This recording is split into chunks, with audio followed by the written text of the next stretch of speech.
Oh, we haven't seen this girl play.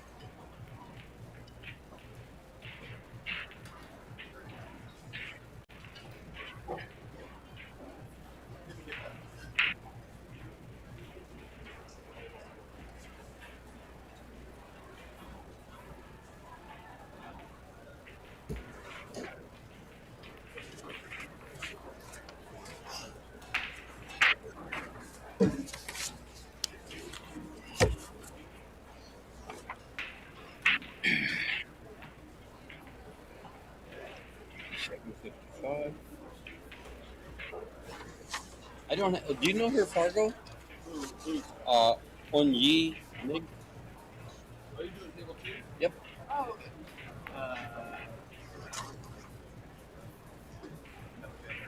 She's a snooker player. She's never played pool before, so I doubt she has a Fargo. Oh. I've got no info. I'll see if she has any information. How much time we got? Oh, we got 4. I'll go talk.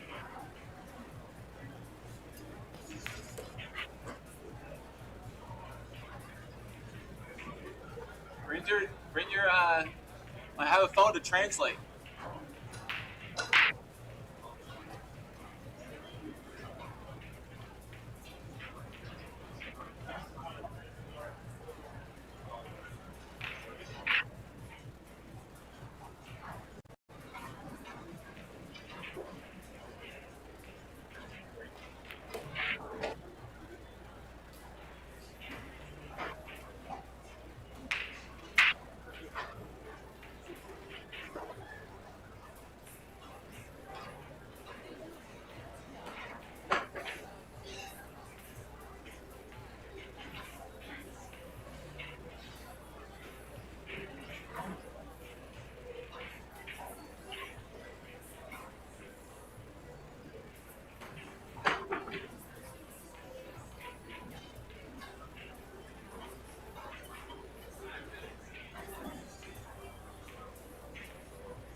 No, I do all the.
Yeah. So if you ever get confused, even better, if you can learn how to Onyee. live up. Probably. Then again, I don't want to be held responsible if I'm wrong. Yeah, she's a snooker champion. Had all that information on her. Oh, really? No, Yeah. you don't have a snooker This team. is her first time playing in the U.S. See, that's a good. First time playing 10 ball. That's a good thing too. That if he starts finding also snooker resorts, because then he can mix and match it, and you can find 3. I'm sure he'll fight a lot of snooker resorts. Yeah. He wants to make it very. Eric was telling me about it. Oh, okay. You know about her? He knows about Well, we got to double check what her world snooker ranking is, but yeah, she's in the top 3 in the world, 3-time world champion. What? Like in her, is it national? Or is it like She's world 35 women's years of world age. snooker champion? Yeah, it's world. Yeah. I'll let you address that. I went and talked to her. She's very nice. The first time in the U.S., first time in a tournament, 10 ball tournament. Bonjour. Is it? I don't know. How are you? Ah, okay. So Is she it, defeated Jasmine Rice. I know Spanish is muy bien. Muy bien. There's is très bien. Très bien? Très bien. Ah. Yeah. I know bonjour. I know merci. Merci beaucoup. Merci beaucoup. Is it merci is thanks? And merci beaucoup is Merci. thank you very much? Yes. Okay. It's like danke and then danke schön. She is number 3 ranked player in the world and barely behind number 2. Yeah. How many languages do you know? Just French? French and English. Right there. Okay, she's from Hong Kong, China. I got that. Morning. Or Lorenzo, sorry. Yeah, we're on table 2. And Gethin alone on table 1. Yeah. He's alone. Yes.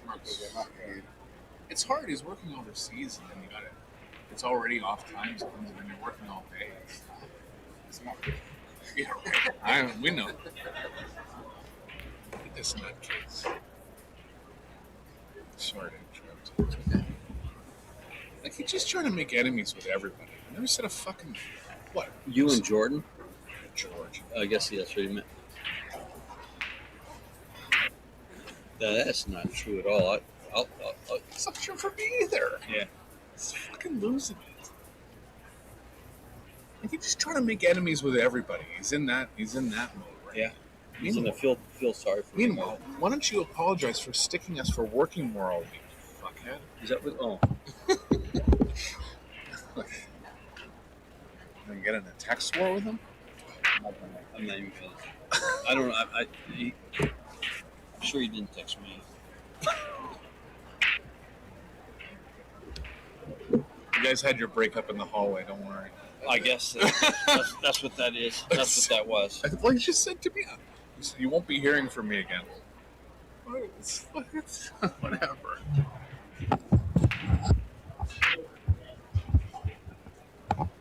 I even posted on Facebook on one of his posts. I look forward to working with you.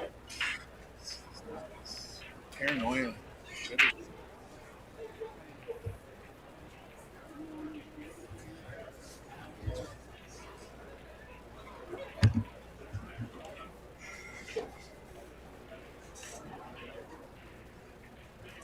And she defeated Jasmine Bush, B-U-C-E.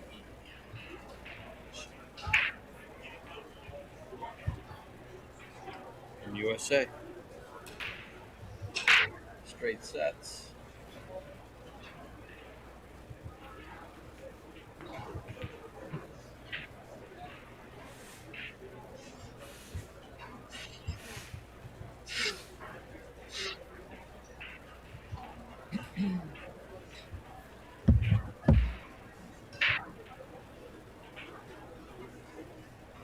Oh, God.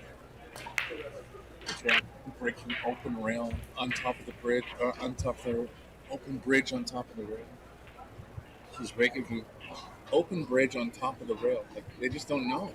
I'm not gonna knock her, but I'm gonna bring up differences between snooker players and pool players.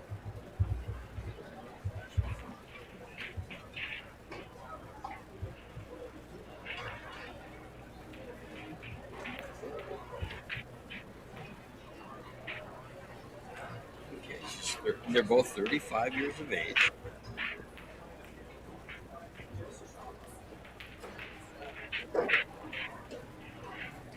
Do we have to say Chinese Taipei or can we say Taiwanese?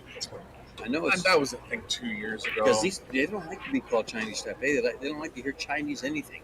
Right. That's what I was told by a couple of them. And I've seen that in the chat too.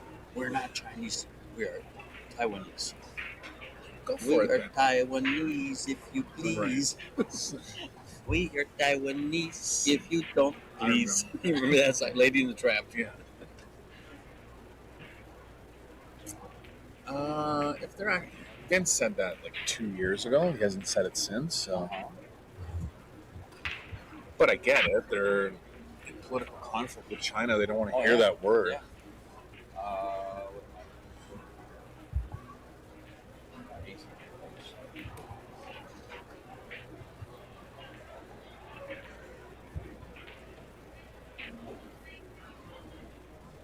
Do you watch much snooker? I know what's going on, yeah. Okay.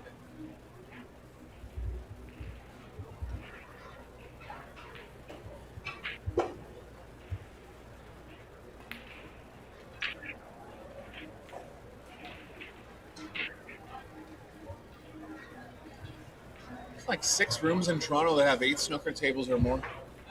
How often do you get to play it? Or how often do you choose to play it? Yes. There's a 10,000 first prize tournament in Toronto. Second week of May or March. Be like the 20th best player in the city, maybe. I can't win. Yeah. Especially in that game. There's no luck.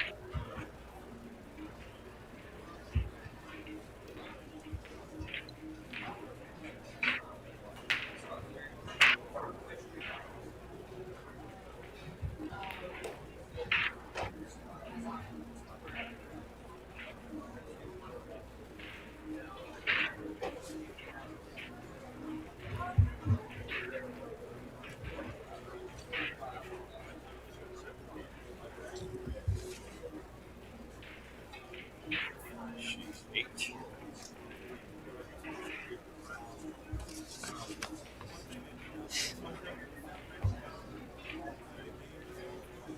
We're Taiwanese if you don't please. We are not.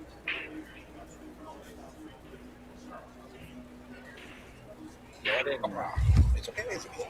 Load in, load in.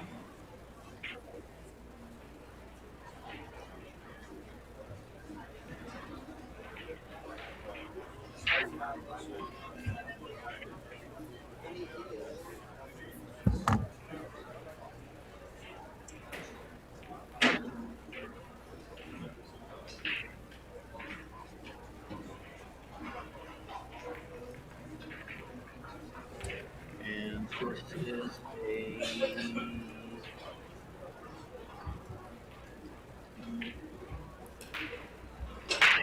this is a winner round 1.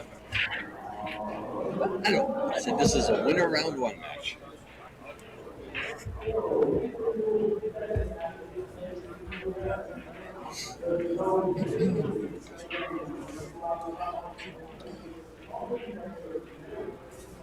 I'm ready.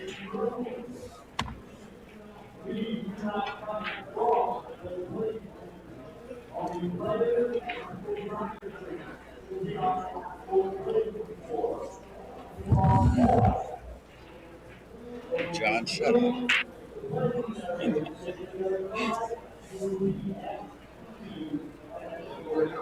We had our breakup in the elevator.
Welcome to the Las Vegas Opens 2026.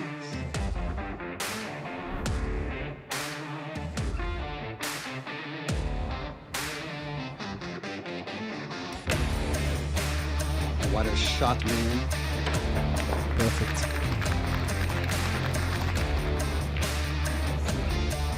What just happened? Look at that cue ball. I don't think I've seen that before, too.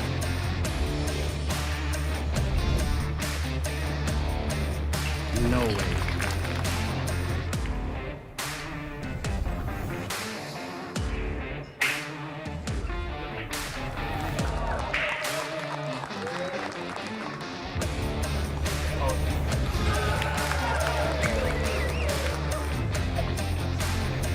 Oh.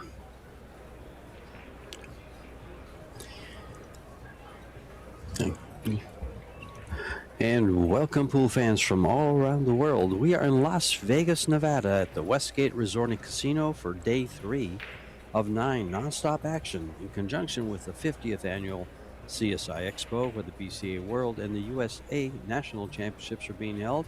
12,000 amateur players, 50 states, 2 territories, and 20 countries are sending players to play on these 435 Predator 7-foot tables. And in conjunction with this, we have the Predator Las Vegas Women's 10-Ball Open.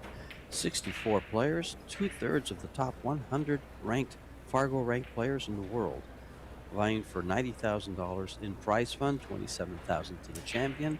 And there in your screen, you see Tzu-Chien, who is ranked number 8th of all the players here in her Fargo rank, and she is to meet Onyee, and she is from Hong Kong, China, a snooker player, her first tournament and the first visit to the U.S. And she came into this casino, resorting casino, and saw 435 tables. She says, what an event. And this is just huge. This is George Tzu-Chien in the booth, joined by Eric Corlifson, and we'll bring you the live action here. Eric, you know quite a bit about this young lady that's about to play. Yeah, this is exciting, George. We have the number 3 ranked women's snooker player in the world. This is her first American pool tournament. I mean, if you want to talk about fundamentals, you're going to see the personification of it here with any type of snooker player that's able to achieve that ranking. She's a 3-time world champion and barely off in the points list of being ranked number 1. So you know those MMA scenarios where maybe you have a Brazilian jiu-jitsu fighter fighting a heavyweight or something like that? This is along those lines. It's going to be interesting. And this is a winner's round match, so it will be interesting. She is facing one of the top players in the world in Wei, at 755 Fargo. And as I said, she's ranked. And how do you like being the 755 Fargo and facing a person that doesn't even have a Fargo ranking because they've never played here before? Yeah, probably has 500 centuries to her. Century in snooker is a 100-point run. That's the main goal. That would be a kind of a measure of success. I should have asked her how many 147s she has. 147s, she probably has 3 to 10. It's very tough. But Yeah. 100, she would have multiples. I wish she would have been there with her when I spoke with her this morning. I didn't think to ask those questions. Sorry, folks. And I can't go ask her now. Yeah, well, the interesting dynamic, too, is that she's not just playing a mid-ranked player. She's playing one of the best players in the world. That's the point I wanted to make, is exactly. She's, she's getting her feet wet. She's already won a match against Jasmine Boucher from the USA. Jasmine, let's see, with...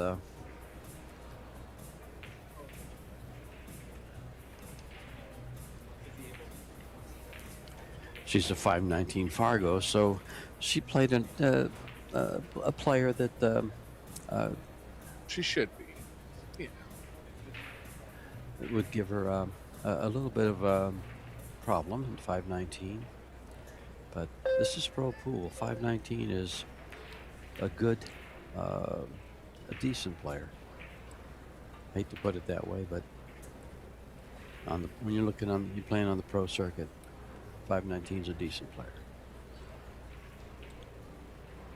Especially when you have players that start out at 775 and rank, well, give you an idea, at 519, she would be ranked 53rd of the 64 players on her Fargo rate. Okay.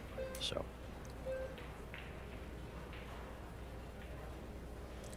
well, they're going back and forth on this 3-ball.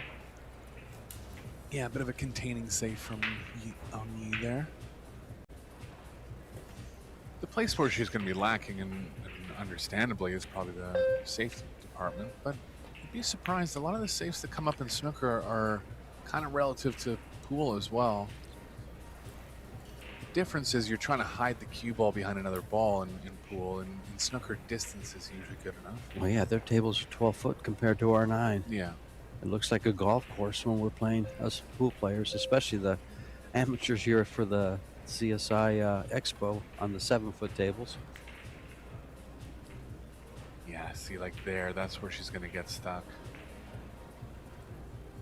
It's just not enough experience shooting those kind of shots. We'll see how it affects her during the course of the whole match. What I'll be looking for is watching the type of control she has on her cue ball, pocket ball speed, pocket speed, and where she moves her cue ball around. Yeah, in open Patterns. Yeah, in open table play, I think she'll be pretty good. It's the tactical and the breaking, where she's a little short.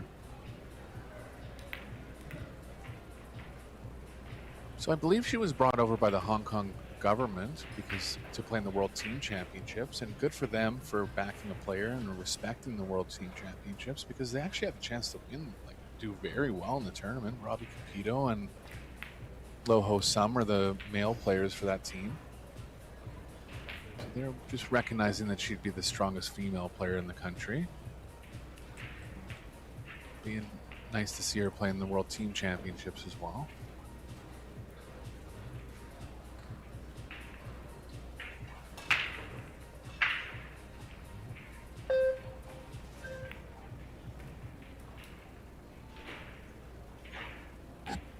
Off angle here.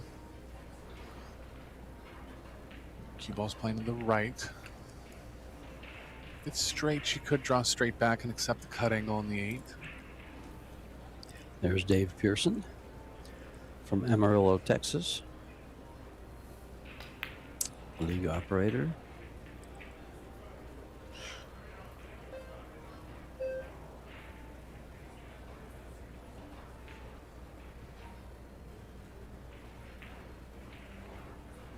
Tester here for Chen in the first rack.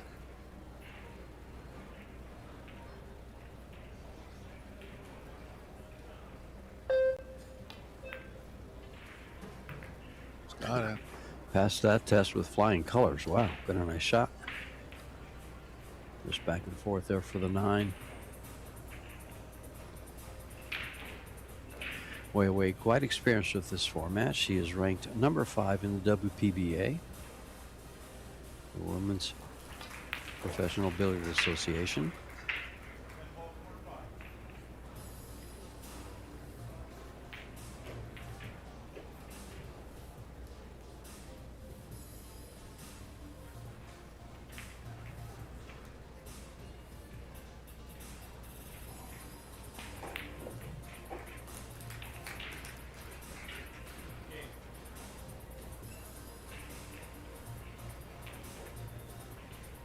Number 1 to Wei. Let's see, just a bit of safety flaws on you so far.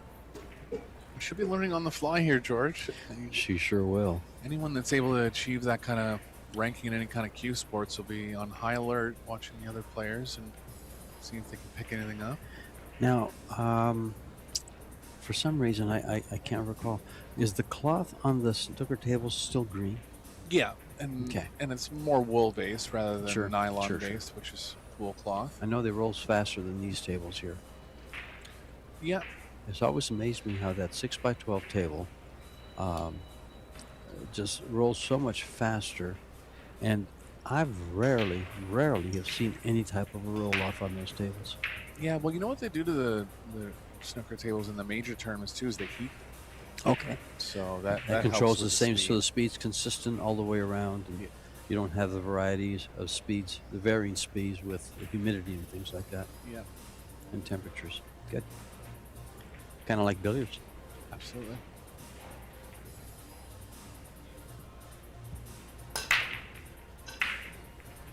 First break for Chen. She's got the 1 going on the side. Good signs here. Shot on the 2. Very tough to get on the 3. See if she takes a shot up the left long rail here. Really the only position. Go straight for that. She can make it happen.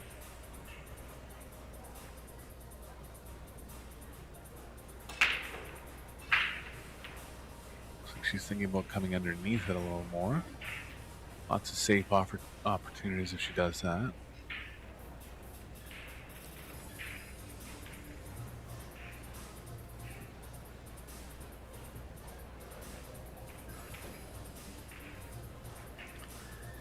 Well, in her first match against Jasmine Bush, she won 4-0 and 4-2. Okay. Just trying to get an idea of what to expect from her. Yeah, she's gonna have a chance in this rack.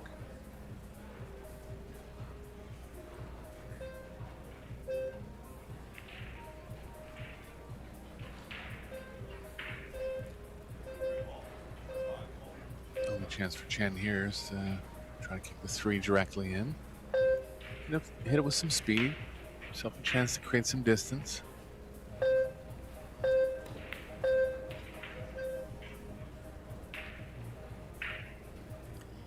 Gonna find cover? No, but awkward queuing over the 9. Yeah, looks like it's gonna be more safe for Yi here.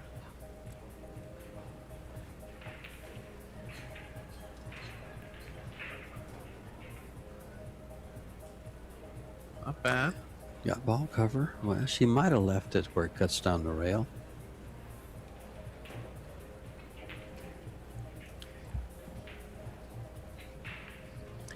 Wei brought her jump cue just in case. Wei is very sneaky good. I mean, she doesn't have a lot of big wins. Well, I take that back. Here's Saigon's Women's 9-Ball Open last year. She won the Soaring Eagles Masters in the WPBA. 9th. Final 16 in the Women's Las Vegas Open last year. Another quarterfinalist in the WPBA Olhausen Rex Invitational.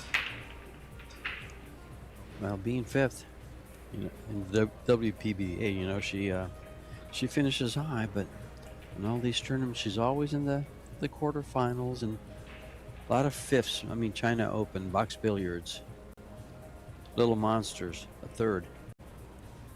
So she's right there at the end, 5th in the World's Women 8-Ball Championship.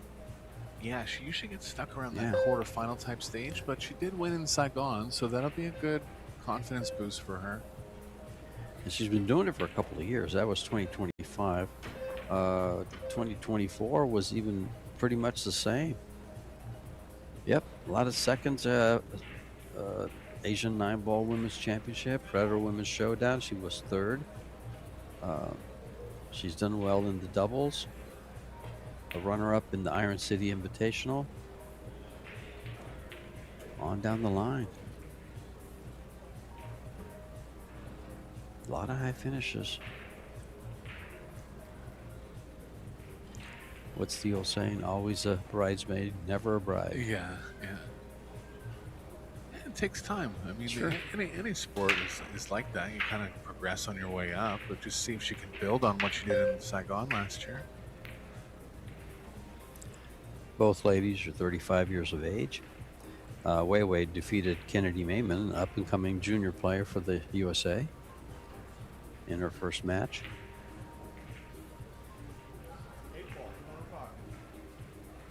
Well, she's played 2 aggressive combos in this rack. This one might be wired. See if it goes.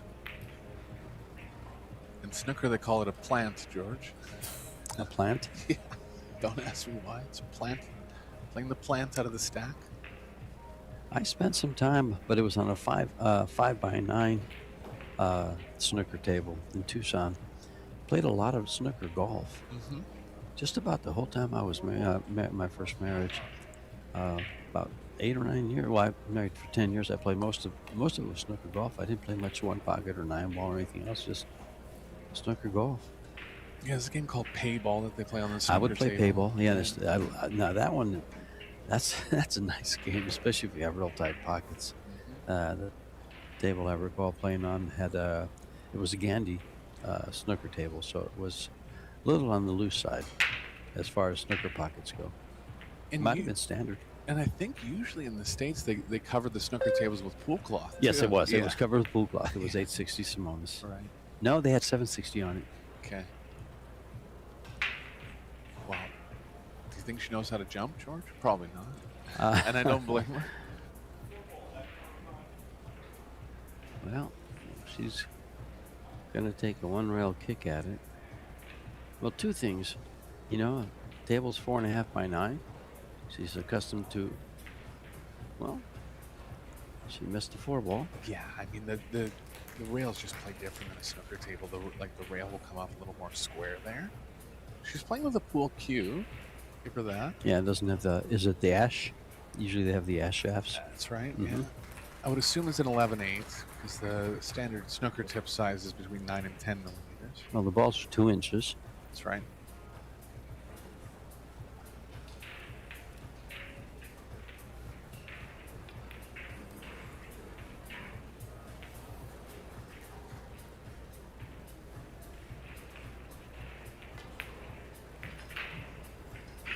Chen getting some flow in her game. I mean, they're easy shots, but she's known for being a little more methodical. It's the quickest I've ever seen her shoot 3 balls. Well, she's mopping up here. Played some safeties. Got herself ball in hand. Working for, just open table run out.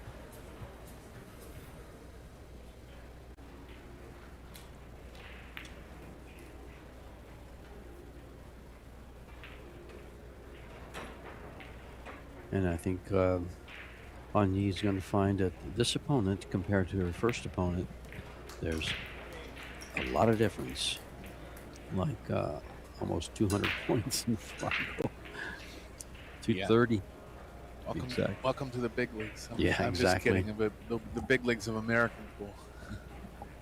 Well, actually, the big leagues of American pool don't come close to 755 Fargo. She's Chinese Taipei.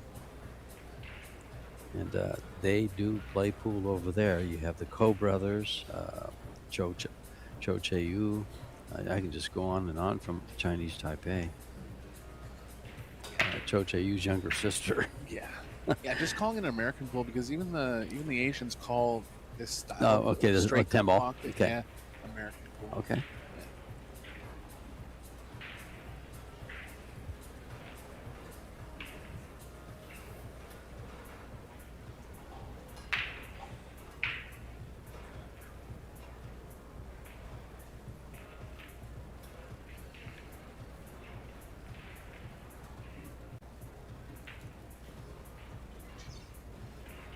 Chen made the one on her last break.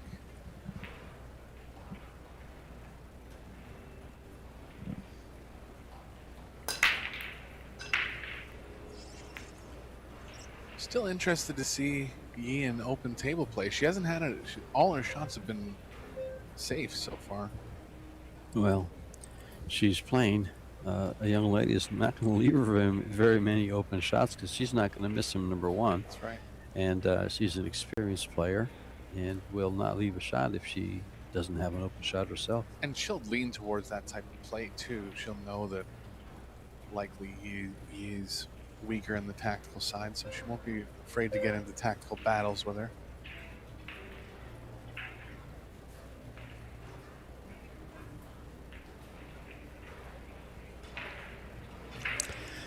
There's 5 players in this tournament out of the 64 ladies that are from Chinese Taipei, and they're all Fargo ranked in the top 20. Yeah. Long history of world-class players coming out of that country. The number 3, the number 8, number 14, excuse me, and number 19. Okay, George, here we go. Center pocket on every shot.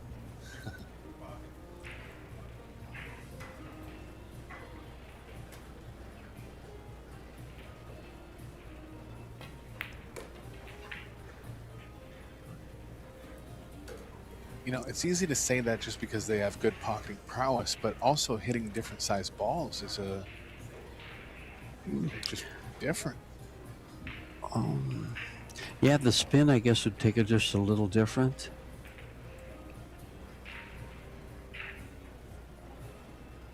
Just the way the ball feels on your cue. The most successful snooker player to ever transition to pool a little bit and dabble in pool was Steve Davis. There's players that switched over full time, like Chris Melling, and Oh, that's out.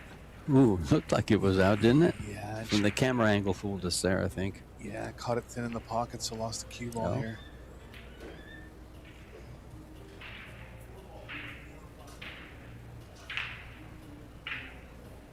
She's banking it. Move the cue ball up past the 10. Oh, no, she's just, as you were saying. Yeah, it's kind of elementary safes at this point, from what I've seen from her. Mm-hmm. And I'm not saying that in a bad way, you know. It's No. It's just that you need experience at the game to really see the kind of different safes that come up in rotation.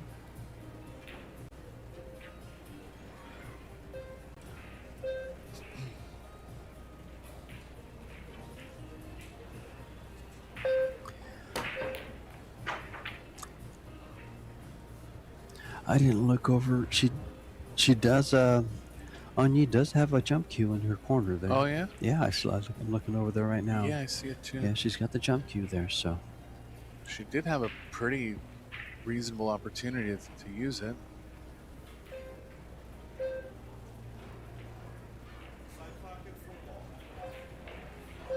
she's gonna be kicking from behind. It looks like it's gonna come out pretty good. Thin one only for Chen here. Let's see if Wei Wei attacks here, or if she plays some kind of safety. She has a bit of a lead. I think it's worth the risk.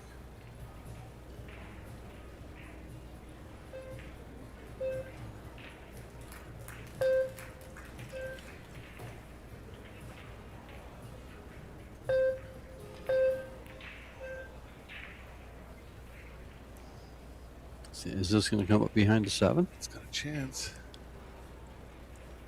I guess it did. It did. We don't need a camera angle for that No. reaction. We saw that. I just saw it rolling. I said, this looks like it just may.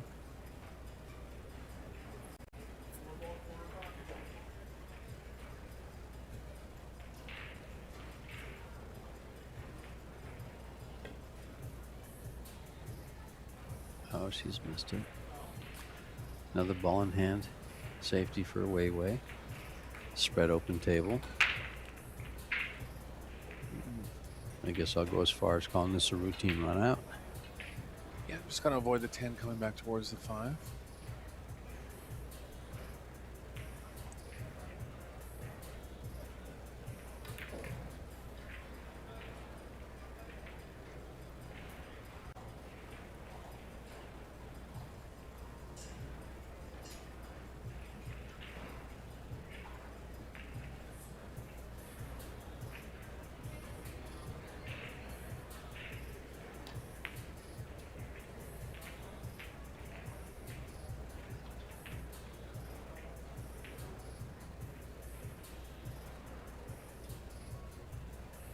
Yeah, you had told me about her. You mentioned her when we were talking about the teams and how she. I forgot all about her till I saw her come into the arena and saw the name.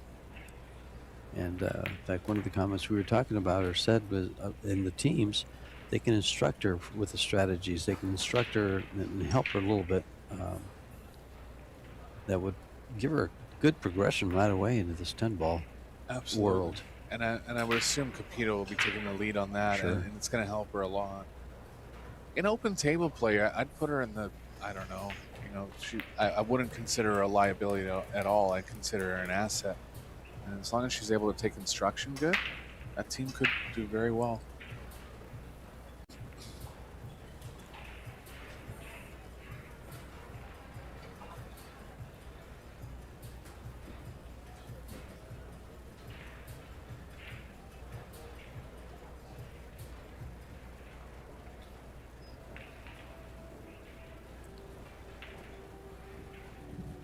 Well, it's 3-0.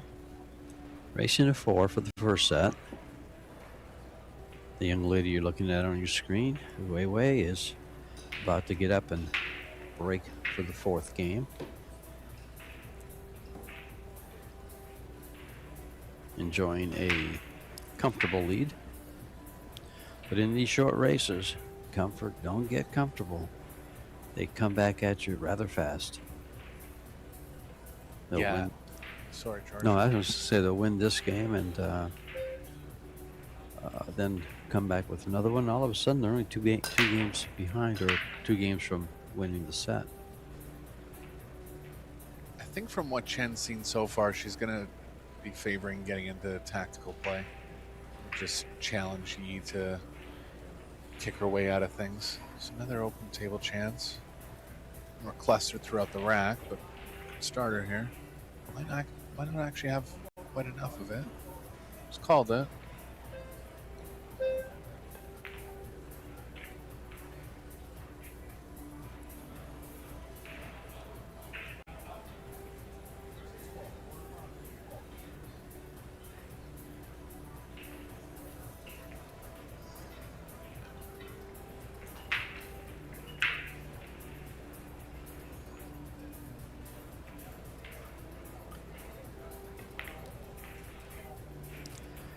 And Wei's no stranger to 10 ball.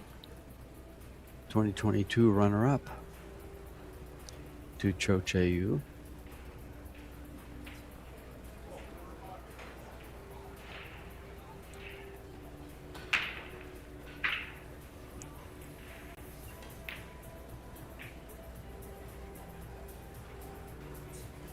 First successful save from Yi.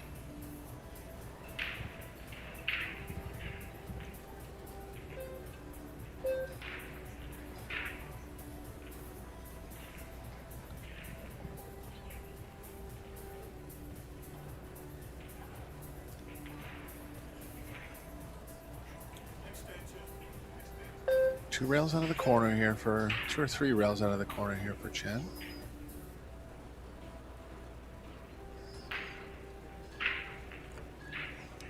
Players are on a 30-second time clock with a 30-second extension. They have 60 seconds after the break to develop a strategy, plan their attack, plan the rack out. 7 balls over on the left side of the table here, George. She must have broke from the left side of the table. Yeah. Nice hit. But let's see what Onyee does with this. She'll probably just nibble off of it. Oh, she's playing. Oh, she's going to roll up against the 5 and the 8 there.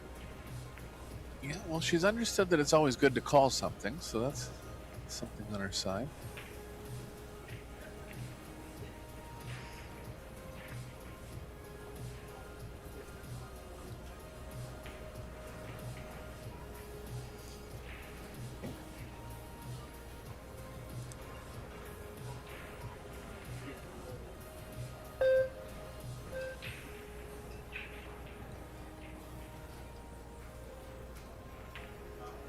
Flip the 4.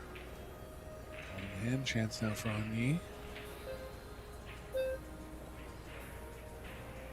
Looks like the 4 passes the 8. All right. Gonna have to combo the 3-9. Here's an open table. Oops.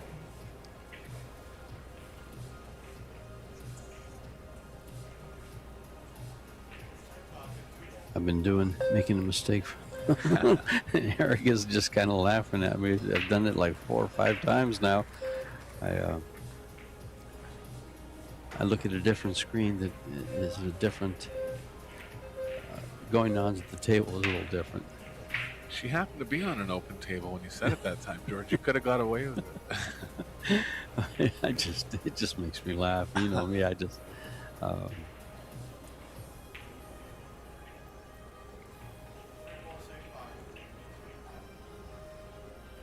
I don't usually try to fake my way out of things. That's good. It'll pay off in the long run. Yeah, someday maybe. Uh-oh. Wow.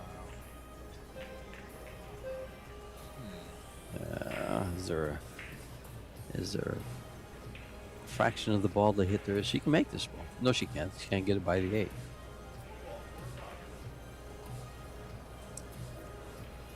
Low percentage bank here. She's got to think about what she's doing with the cue ball. Not much, really.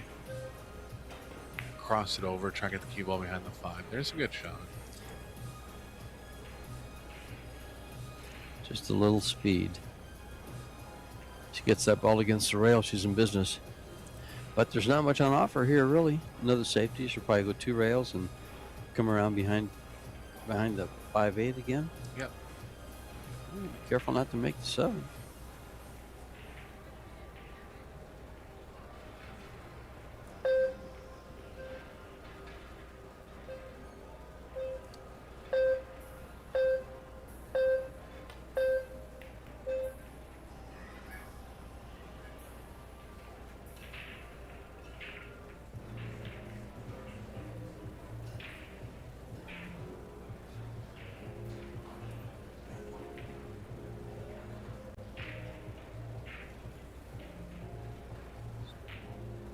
Giving up ball in hand a few times so far. It's a little easier to hit, pretty close to the rail. But yeah, George, I mean, I know why she's missing like that. On a snooker table, that shot will just come off differently, you know?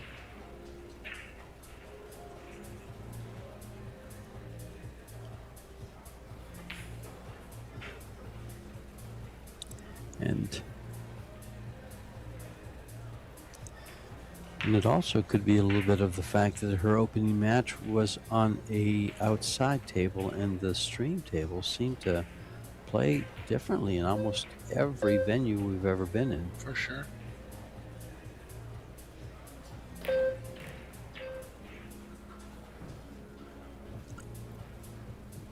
Found a window here. Yeah, she might have a window. Big power drawback for Chen. She's played well. I'm kind of focusing on how Yee's playing, but Chen's played well to get her games here. Yeah, these 4 balls get her the first set.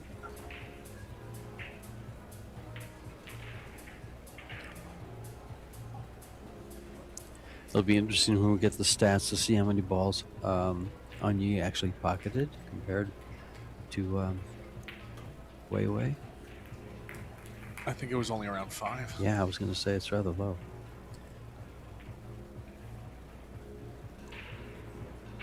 Only had 2 open looks throughout the course of the whole set.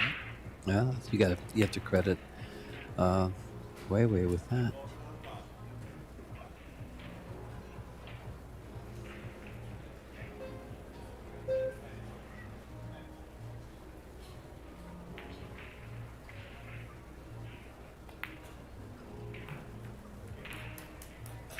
And down it goes, and down goes the first set, 4-0. Wei will be breaking.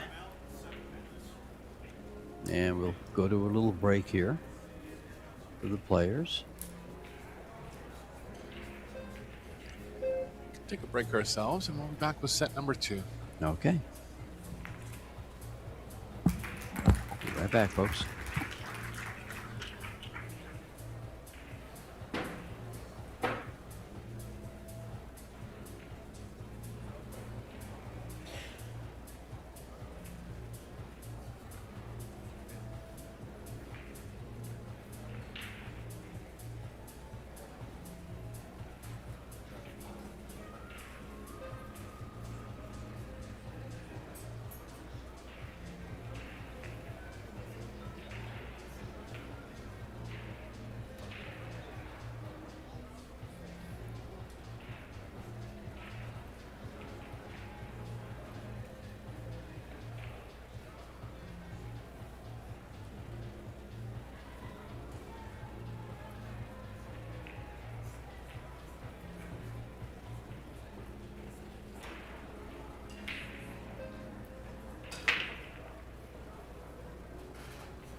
Alrighty, the players are back, the referee's back, and we're back in action with Tzu-Chien to break the second set after winning the first one 4-0.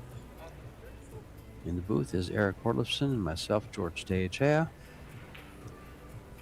We are in Las Vegas at the Westgate Resort and Casino in conjunction with the 50th annual Q Sports International Expo. And this is the Women's Las Vegas Open.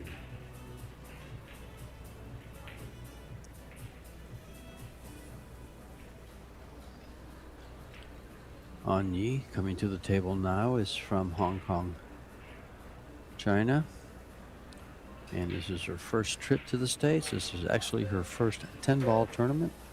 She is the third ranked in the world snooker player. And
Wei went on to win the first game.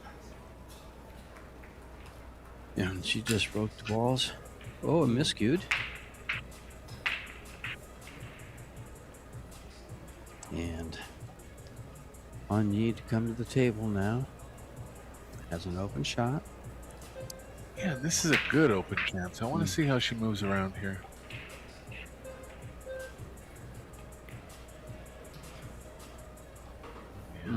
See, I personally would have gone to the bottom rail and come back up. Yeah, it just doesn't quite have the feel yet.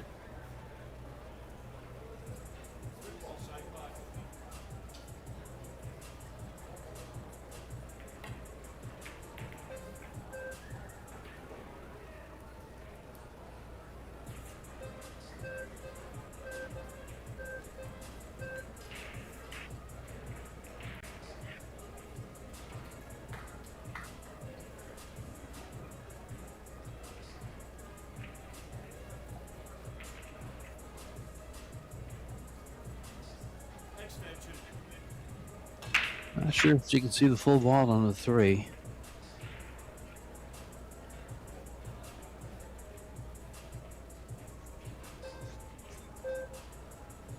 Yeah, not gonna be able to pocket, that's for sure. Looks like she's considering cutting the 3 into the 9 and maybe possibly playing the cue ball behind the 8.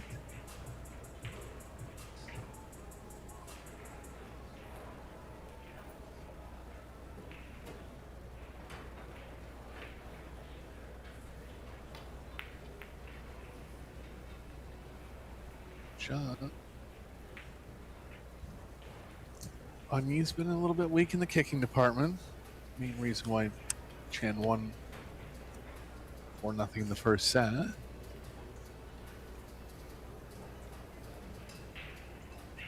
See, this one a pool player would kind of know to go over to the right long rail and hit it with more speed. I'm not saying this is a horrible choice, but typically you want to avoid kind of 2 rail kicks like this. That's a good shot, though. Cue ball. Yeah, that was part of the reason why. But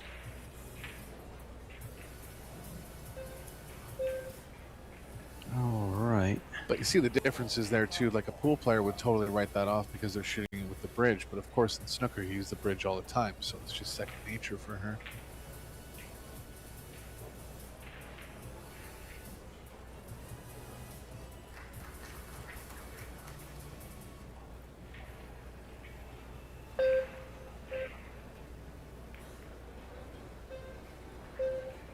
Okay, another chance for Yi, unless the cue ball gets behind the 6, which it has. Chan's made a couple mistakes that she's got away with.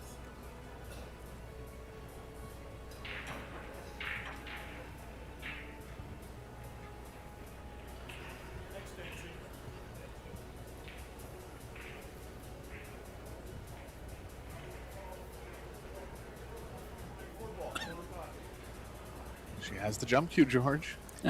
First. And she looks good with it. Oh, Made a try. hit. She kind of rushed it a little bit. Yeah, just an experience for sure.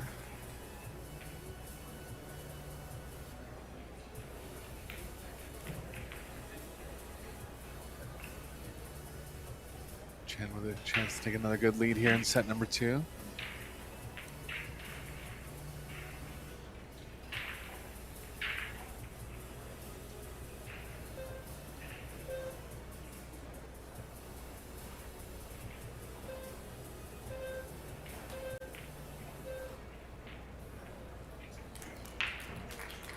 Coming all the way down. Is it going to find a pocket?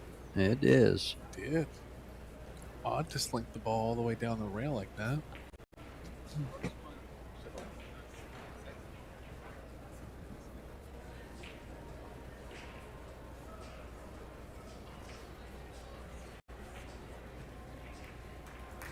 I wonder if this tournament will spark her interest in pool. Because the fact is, there's not a lot of prize money in Women's World Snooker. Can't quite say why, but first prize is only about £10,000. She is playing for more prize money here. She'll be on good sponsorship.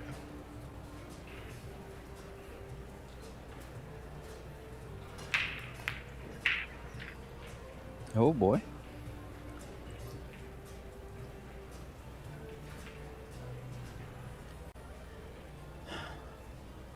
Unusual miss there.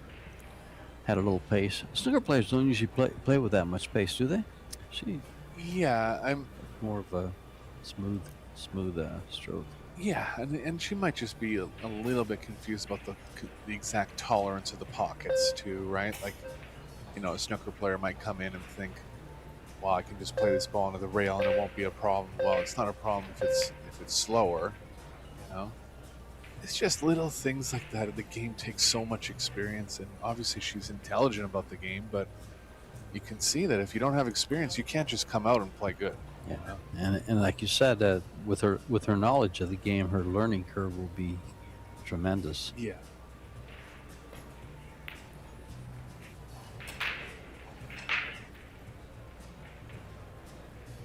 First real missed kind of potting attempt. But yeah, she's up against it here too, so a lot of things running through her mind probably.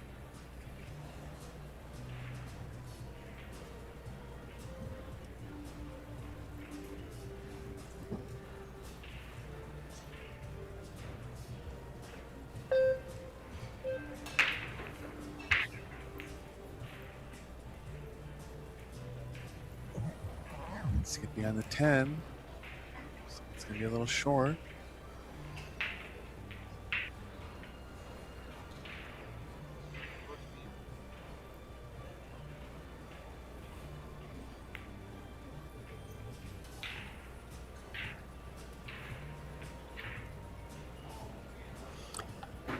You know, I think that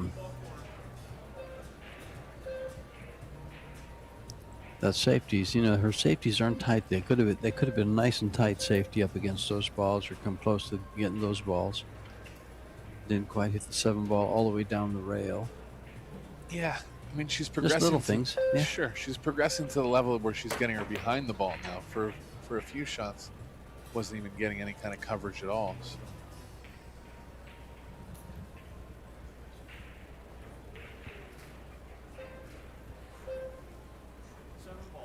This is, yeah, she's just calling it, and I'm not saying it's crazy aggressive, but a lot of players would lay off here, just overcutting this, recognizing the difficulty. But if there's anyone that can make long pots like this, it would be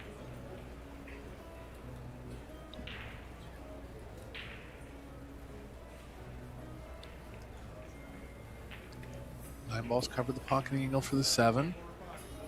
Long distance jump here for Chen.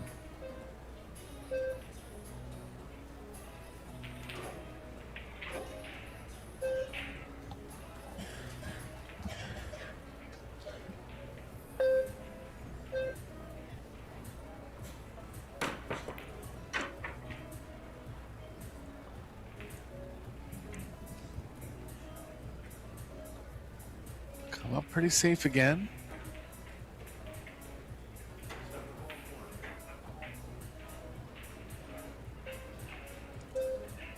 Just thick enough that she can go for the corner here. Doesn't want to get covered by the 10 coming back.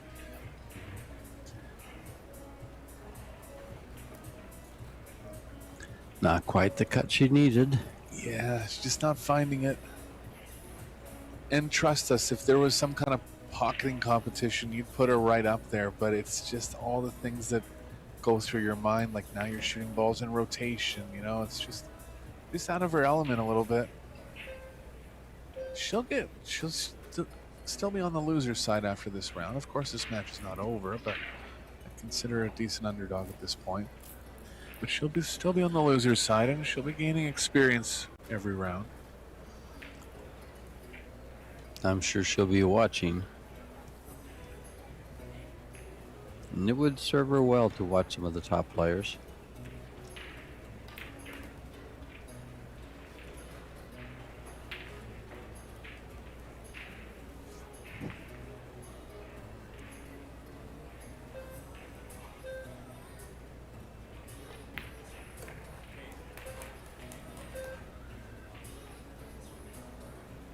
And Wei moving to a 2-0 over Onyee. No. Gary Wilson kind of came out of nowhere with very little pool experience and made it to the final 16 of a couple WNT events. But other players have tried. Stuart Bingham's tried. He's in the top 10 in the world. Didn't do much. Just trying to think of a few others. Ronnie O'Sullivan hasn't played pool much. In the Moscone Cup a couple times. He did a couple times, just as more of like an exhibition, I thought. But he had some success. Didn't he beat Earl in one match? Yeah, he's super talented. Yeah. So he just finds his way around. And yeah, he did okay in those races to 5, but he's never really played in a major rotation tournament. He did play in the IPT once. Don't think he did anything of note.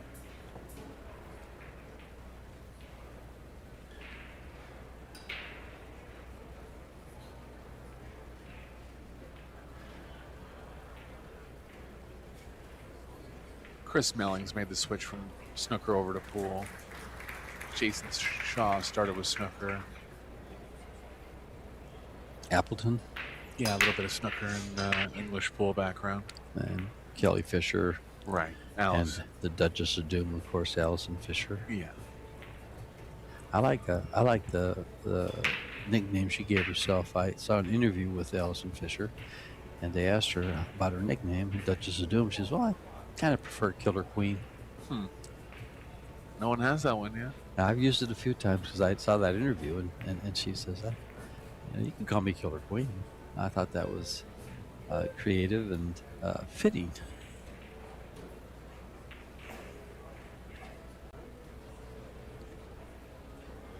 Classiest lady, classiest person in pool, if you ask me. I agree. Right up there. Oh, yeah, Oh. that's the cue ball.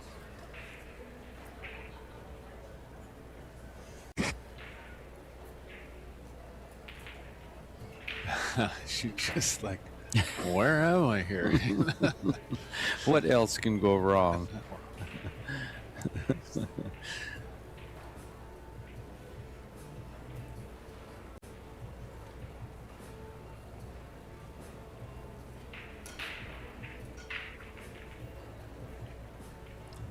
Well, Wei Wei's going to find her way around the table here for this rack, and some of the other tournaments, events we're having.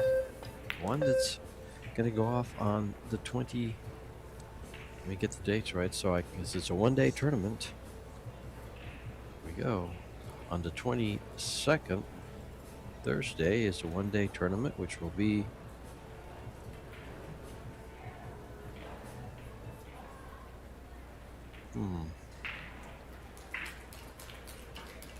I got my dates wrong, but yeah, the 22nd is what, Saturday? Today's the 21st? No, today's the 20th. We're on the 20th. Yeah. So Sunday we'll have the mixed doubles turbo. It's a one-day tournament, 8 teams.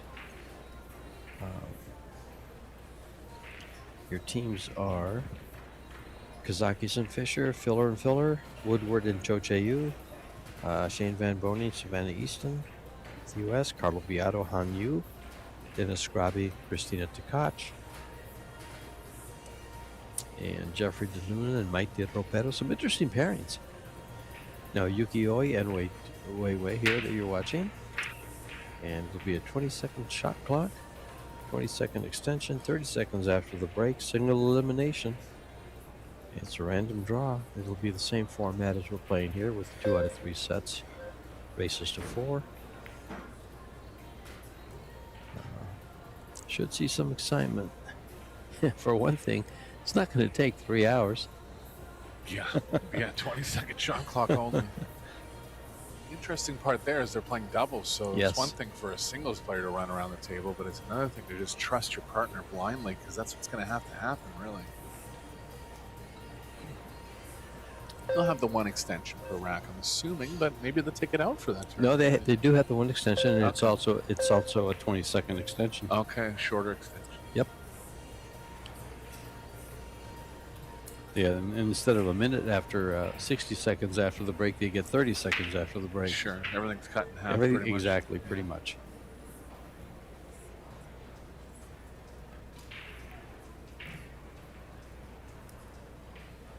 Onyee looking to get on the board here. Okay, now speaking of open, this is as open as they come.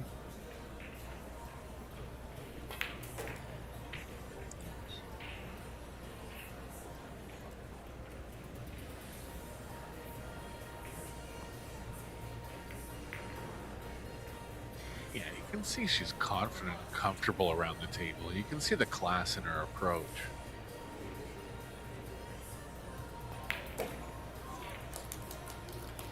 And Onyee, after losing 6 straight games, wins her first game against a top-ranked player in the world. Mark it down in history if she ever becomes a world champion. We saw it here. She had an easygoing. Well, the score indicates an easygoing. Yeah. Against a 519 Fargo-rated player, and her first victory in 10 ball. But this is a horse of a different color. Yeah, tough to put a pool Fargo on her. I'd put her between 630 and 675, somewhere in there. I think she struggled a little bit more in this match than she usually will for some reason. Couldn't really say why. I mean, she's been in a lot of kicking spots and just not in open table play. And the time she was, it didn't go well.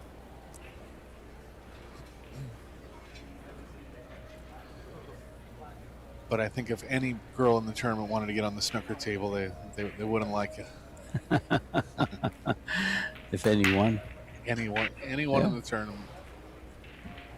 Oh, pardon me, we have Kelly in the tournament, so that's right. Yes, in fact, did they finish their match over there? It was Kelly Fisher and Han Yu. Yeah. Yeah, I think they're just taking a break between the first set.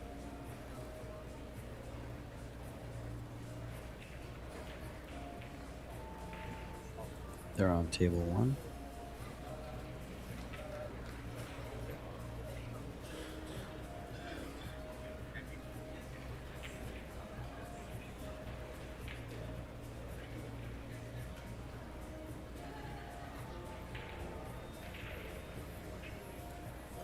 You know what we haven't had is any highlight shots, really. A couple of good hits, but nothing.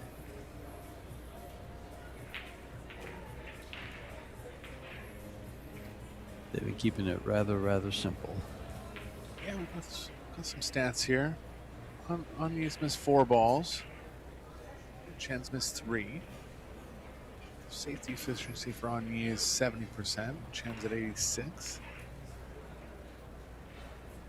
Safety returns 8-6. Onyee's definitely been playing more on the defense than Chen has. Balls pocketed 45-22, indicative of the scoreline. 611 performance rating for Onyee. On the overall performance? Yeah. Mm-hmm. That's different than Fargo, folks. That's more like, what do they call that? AccuStats? Rate 80? Just like an AccuStats rating. Yeah. It's pretty much it, yeah.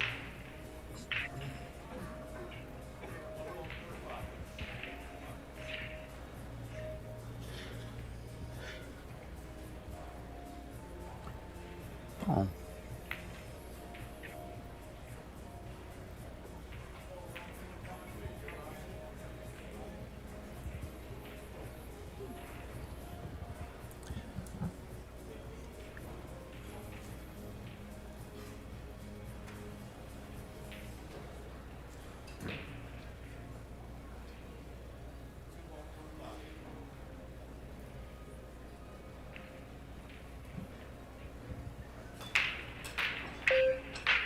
Chen with a chance to kick this ball in.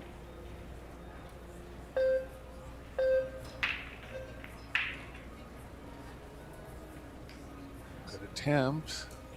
I think there's going to be room between the 5 and the short rail to contact the 2.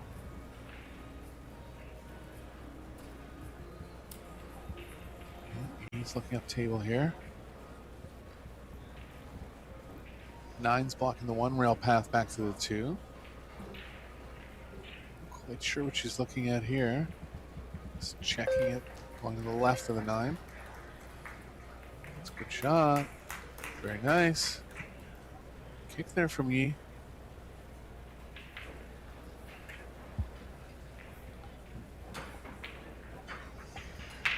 Just getting the feel of the tables a little bit now.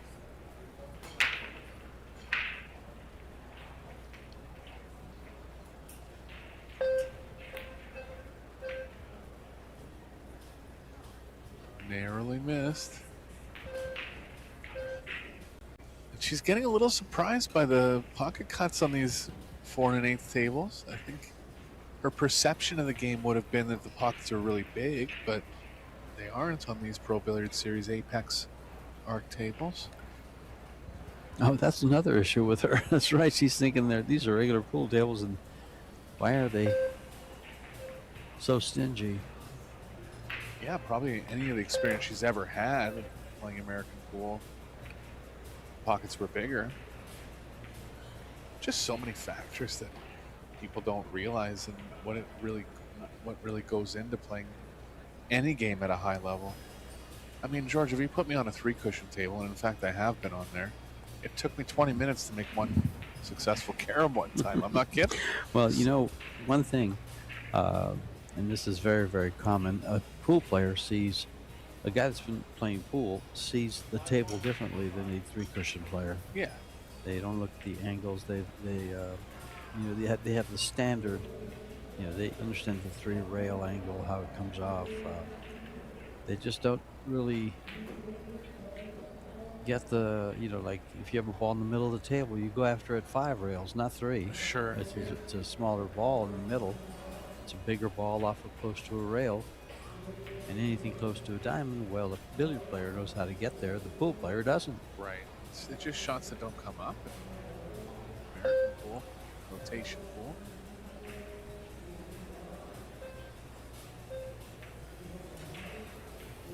Gonna leave her another open chance here. She can run the cue ball into the 10.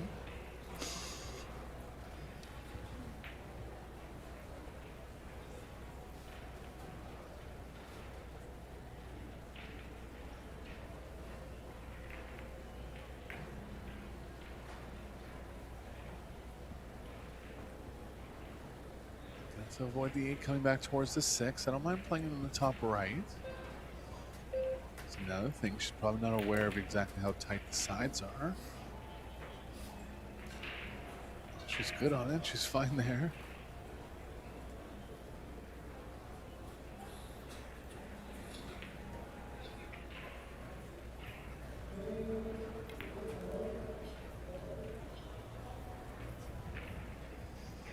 She recognized playing to an angle to come right over for the 8.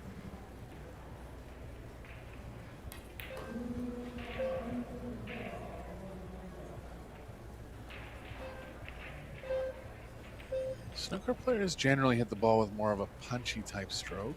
Kind of have to in that game. The pocketing's so tough. How close her chin is to the cue. And it's right at the joint.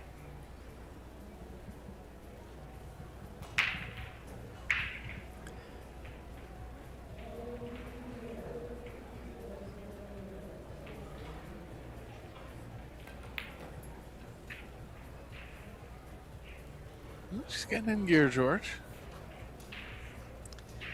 And about to win 2 games in a row.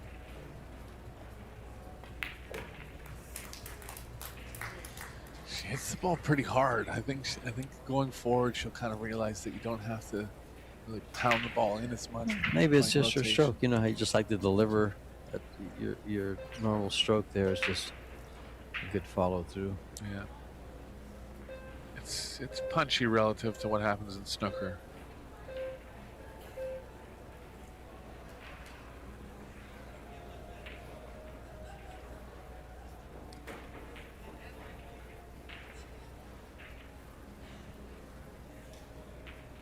A good battle going on table 1.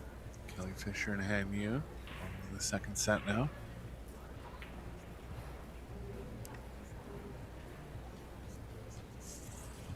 And Dave Pearson, your referee, always wanted to give a shout out to his lovely wife Mariah, who works as the program coordinator for the BEF for the juniors in the Billiard Education Foundation. So it's all about pool family.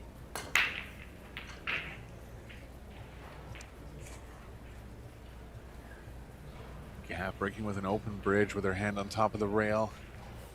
Any kind of instruction, they're going to tell her to get rid of that one. Got to go with the kind of loop bridge over top. I've seen Ronnie O'Sullivan break like that too. They all like open bridge. Mm. Well, it's just that's the main, well, pretty much the only bridge they use in snooker. And in pool, that's the one place where you don't want an open bridge. Exactly.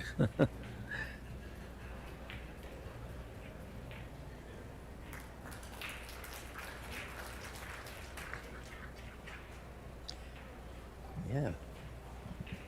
Safety returns 10 and 9. That's rather high. We haven't seen that. I don't think we've seen that anything that high in any of the matches we've done. Yeah, I don't recall that. Yeah, Chen's been putting her in bad spots, and this is actually the 4th time she's missed a ball and got behind another ball. So it's a small factor.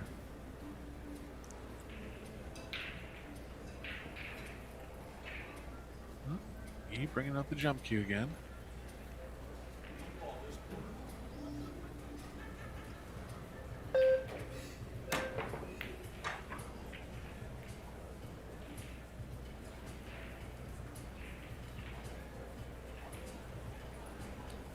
A pretty straightforward combo.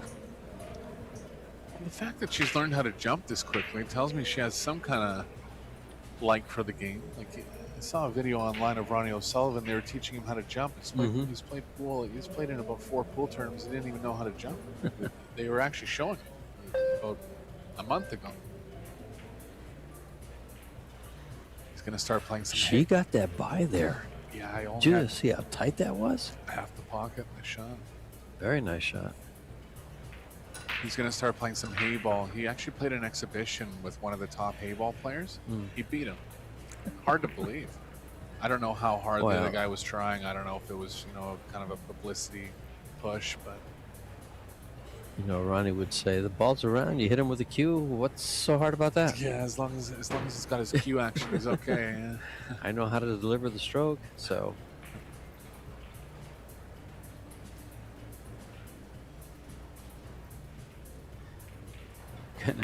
Kind of made me think of the movie Rocky, when Sylvester Stallone gets in the ring with Hulk Hogan. Hey, take it easy. This is an exhibition. Right. Oh, she'll cut this, and again got behind another ball. She'll go rail first here, Yeah. and go right into the 5 and push it to perfect shape.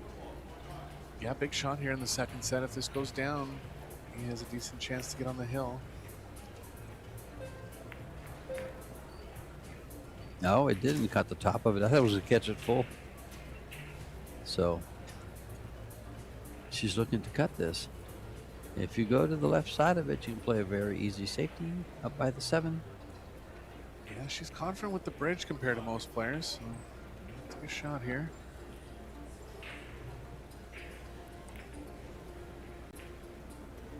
Good. Chen's gonna have a look at the 5. Really needs to just regroup here and get a ball down. Get back into offense mode. It's closer than it first appeared. Might have to play safe behind the 8-10.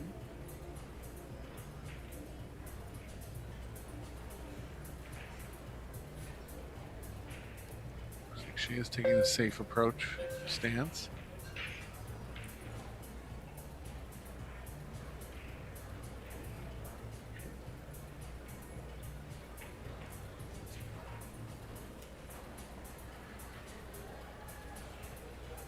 Interesting enough, the players have equal table time. They're right at 50% apiece.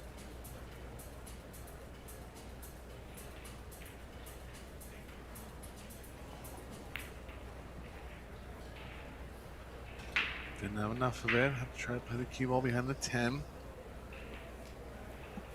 Just possibly could have edged her. It's close. Called it in. Does have the pocketing angle.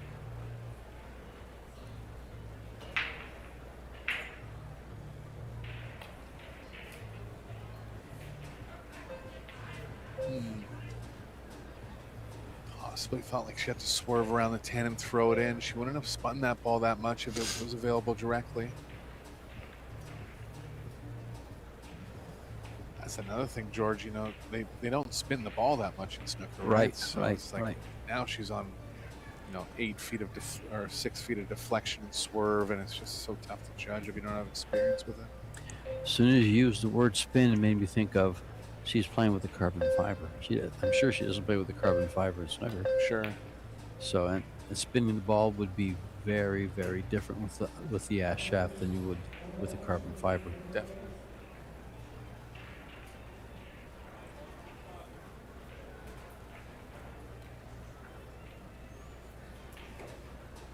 Well, back in the semi-driver's seat here. Doesn't want to end up on top of the 7, and she has. Looks like the cue ball could be playing just to the short rail. This is pretty thin. Careful with the corner. It's going near it. Yeah, it's going to go real near it. It's in it. She was trapped where it was hard to draw the ball, but if it's going there, you got to recognize it. Surprised she didn't, to be honest.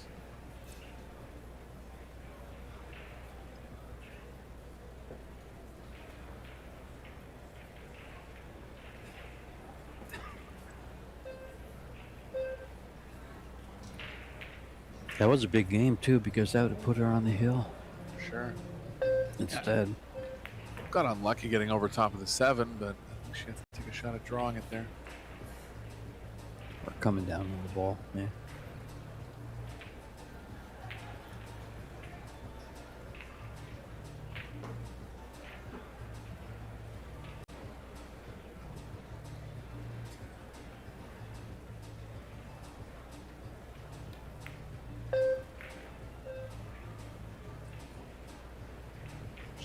Get on the hill in set number 2.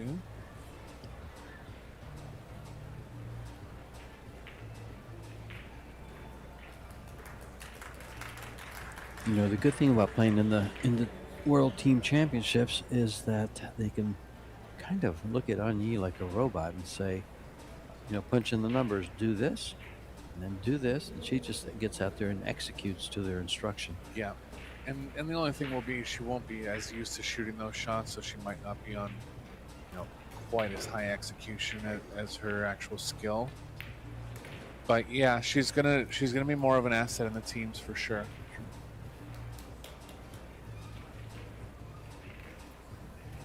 And do they play with a shot clock in snooker? No. Could be that. She could be very aware of the clock. Oh yeah, like if you've never played under it ever. Right. Well, it's first 10-ball tournament. Yeah. But she had one match earlier.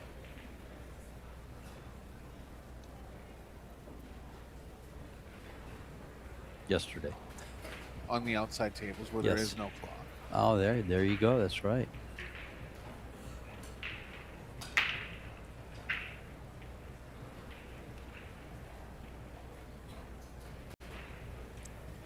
Three to 2. Wei wins this. It's all over for Onyee. In this set, or in this match, she's on the winner's side, so she'll come back and go to the, I guess, the loser 2, isn't it? Yeah. So No, it'll be loser 3. Yeah, so she'd have to win three matches to come back, I think. This is her second match. The next one would be her third. Yeah, she would have 2 more matches to get to the loser qualification, or 1 more match. Oh, just look at this. There'll be a loser around 3 and 4, and then the loser's qualification. If thinking about it properly. I need to check. So.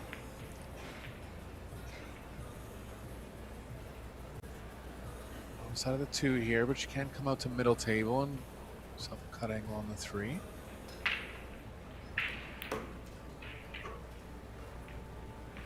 Shot.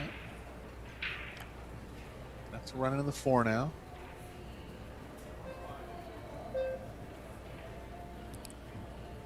Yeah, they go to the loser round 2.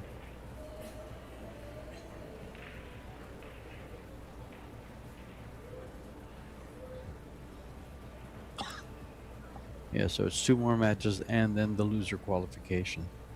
3 3 more matches to make the final.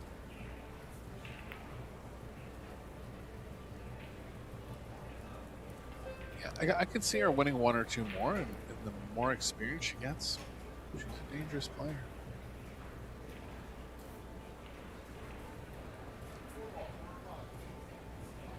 Well, hats off to Hong Kong for sending her out here. 100%.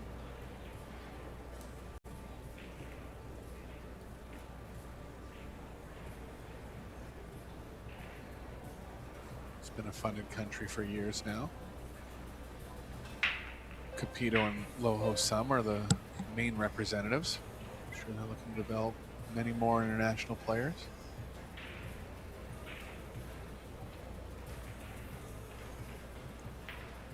Marco Fu was the longtime national snooker coach there.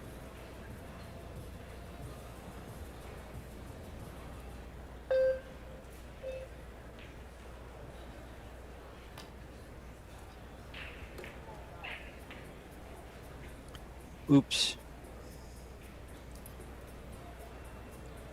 And it's racks like this that will bring her around. Yeah, and I mean, George, we're getting ahead of ourselves. I mean, I'm getting ahead of myself mainly. It's I've been talking like this, but if she runs out here, she's on the hill in the second set. So Sure. let's not count her out. And this is where we think she would be more effective. Yeah.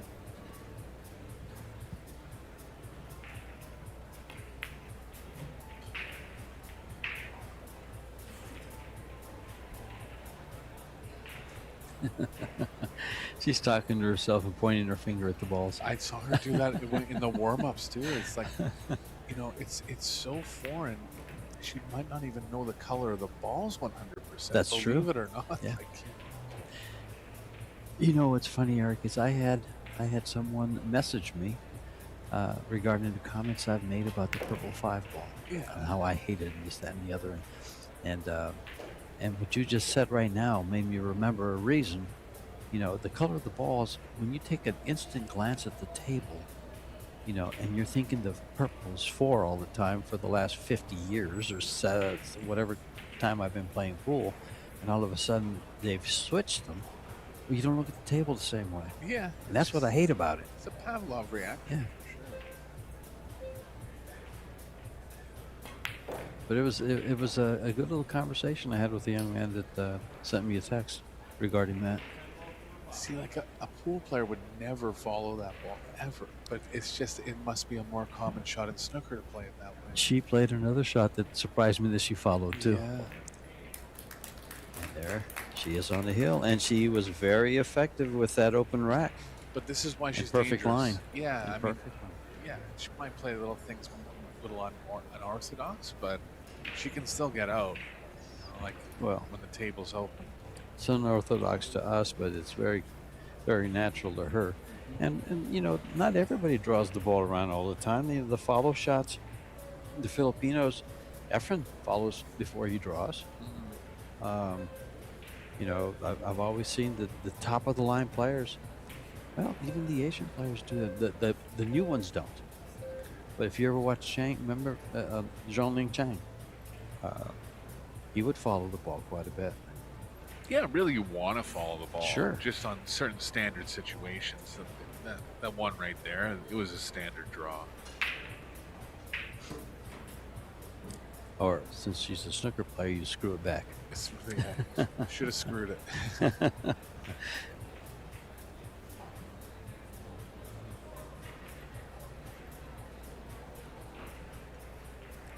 Well, we're going to have 7 more days of this, and we have the women's open, we have the men's open. The men's have 128 players, the women have 64 players. We'll have the mixed doubles, turbo. We'll have the World Team Championships, the 24th through the 27th. That has some big money attached to it, 300 grand. Then we'll have the juniors, the Las Vegas Juniors Championships. I believe there's 24 juniors here in Las Vegas. 2 are having a good tournament here so far that I've seen. Actually, there's a couple of them, even in the men's, are doing well. Yeah, I would assume Hayden is playing in the men's tournament. Sophia and Savannah obviously playing the Las Vegas Women's Open. Sophia had a good first round win against Sylviana Liu.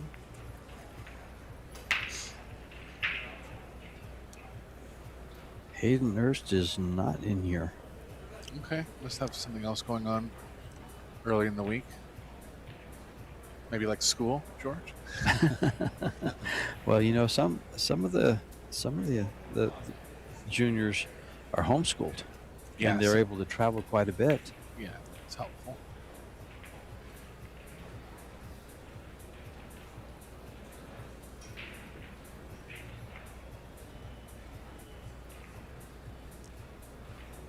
I think it's safe, not a standard one, but did get coverage here.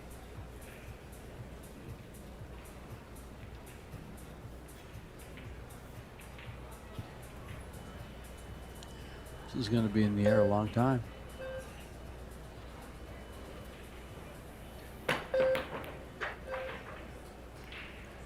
Let's call the 3. He's going to be back at the table here. First look at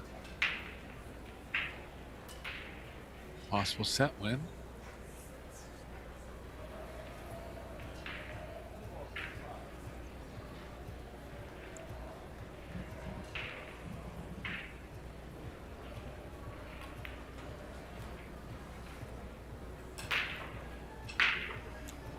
Well, straight on this one. Cue ball's running in the 9 on the following angle. She knows it. She can't sneak it by. Doesn't look like it, does it?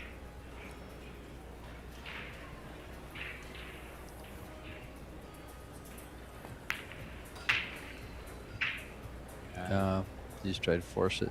Had to. She's going to come up okay. Come up real good, actually. I wonder if Chen will just roll onto this ball. Could hit the far side of it and play the cue ball into the 6.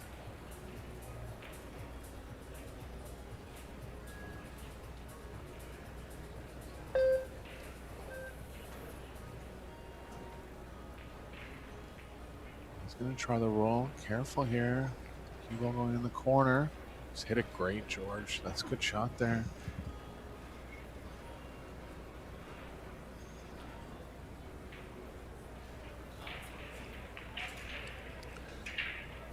Now, I'm sure she's been briefed about what to do if a ball's frozen to the rail. But it would be fortunate if she knew that she couldn't roll up to the 3. It looks like she knows that. Try to low percentage carry.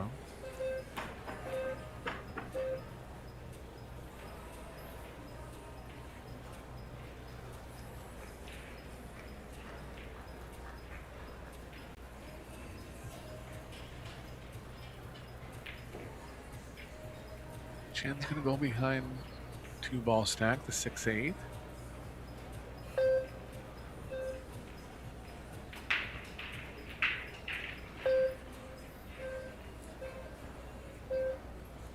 Didn't like this play as much. She up against the 10? No. Left the straight in.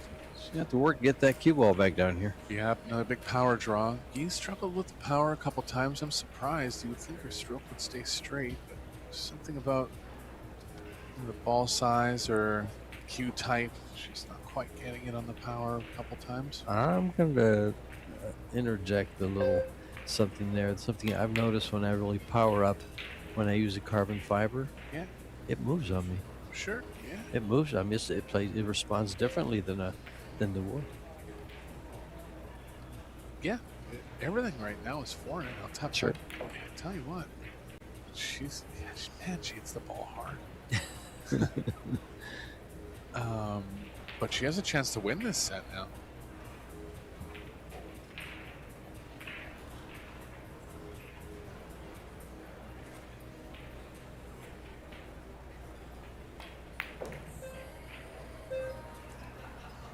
A little off angle, and we'll see if she knows how to deal with this one. Not a shot that I would say barely ever comes up in snooker. She's called the proper pocket, and she's going to have a chance to come around the table here. Pool players would play this a bit of left spin. She's applying left spin. All she needs is a hair, especially with that carbon fiber. So typically pool players would have stunned that ball and gone a little to the inside of the side pocket. She played it with straight high. Yeah, they would have come across the top of it, not the bottom. She wouldn't have hit the 9 ball. She's still in though.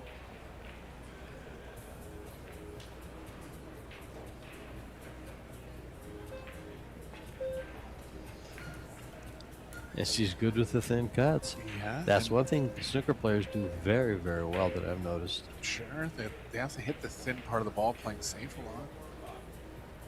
Oh, she's there, George.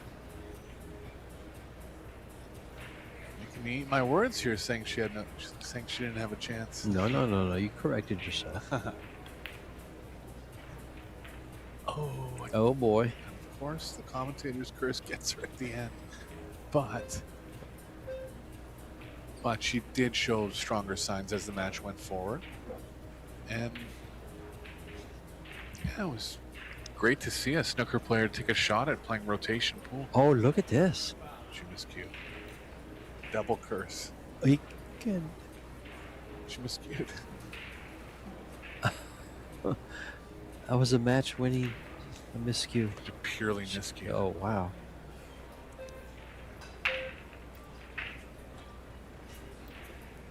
What do you say to that? Nothing. We're both speechless. we're talking about his next match. Meanwhile, this one's not over. Yeah, we were saying it was over, and it ain't over till it's over.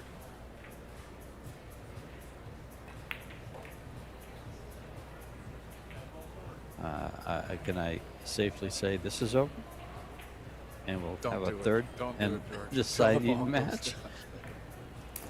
Yes, we can. Okay. Wow. Well, folks, you have 16 matches going on in the winter round 1, and there's been quite a few that have already completed. And let's see who won their match. Jasmine Ocean over Sue Orr. She's already won. Chihiro Kawahara over Edwige Kavanaugh has won. Ashley Benoit and Cheska Centeno. Cheska took that one. Pia Filler and Amy Super. Pia prevailed. Cho Che-yu over Caroline Pau. Margarita Fefilova, Steyer, and Charlene Chai. Margarita Fefi has won that. Savannah Easton over Yunmi Lim has won her match. And so half of the matches gone. Those are the winners that move on into the winter qualification.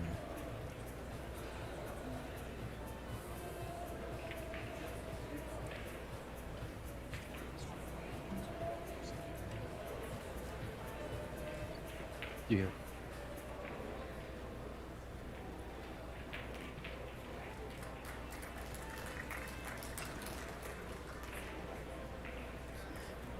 And what you're watching on your screen right now is Dave Pearson cleaning the balls. He's the only ref I've seen do that during the breaks.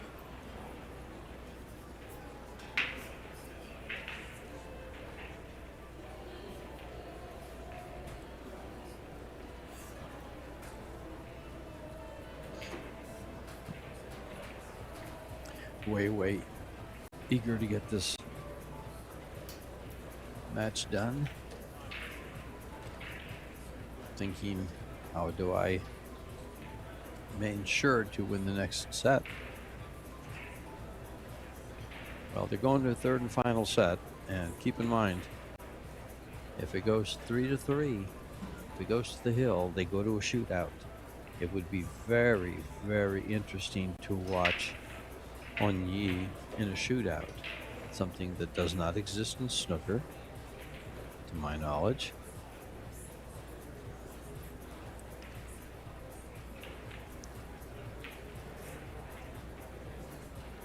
and something hopefully her team members prepared her for.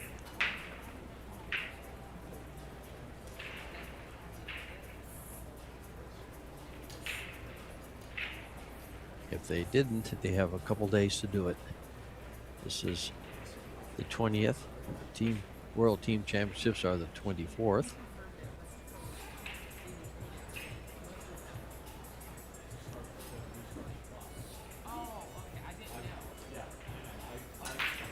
And while I have your undivided attention, you're probably out in the kitchen, walked away from the TV, the computer. But either way, our sponsors for these events, is Little Monster, Kamui, Yalin, Box Billiards, Predator Group, Simonis Cloth, Aramith Billiard Balls, Ven Billiards, Q Sports International, Cyberts, Pro Billiard TV, and the WPA. A couple things, we're playing this on the best equipment in the world. These Predator Arc tables, 4 1/8-inch corner pockets, 4.5-inch side pockets, the Predator Arco balls, and the Predator Arcadia Elite cloth. This is a new cloth in collaboration with Simonis, since they are our sponsor, and Simonis has been the standard for a long time. For the new Predator Elite, Arcadia Elite, has a touch of Simonis in it. It's new, and they'll be developing it, and it's bound to get better and better if it's not already the best. Onyee is back. I believe she was breaking first, so she will be breaking again. She did win the lag, so she will be breaking this rack.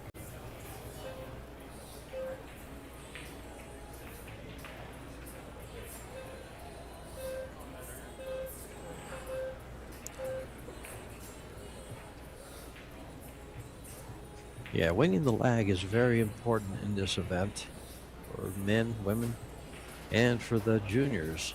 Fact is, if you win the lag, of course you get the break first, but you break 2 times in the match.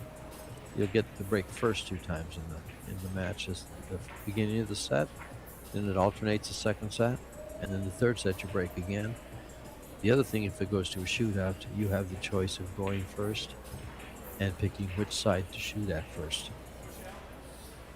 So there's an advantage to winning the lag. Practice.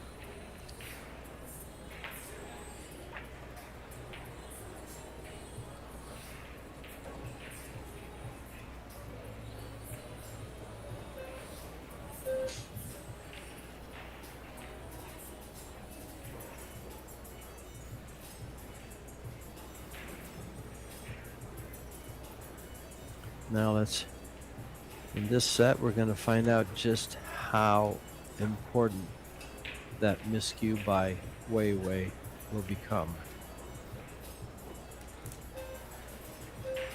She had 2 balls to go.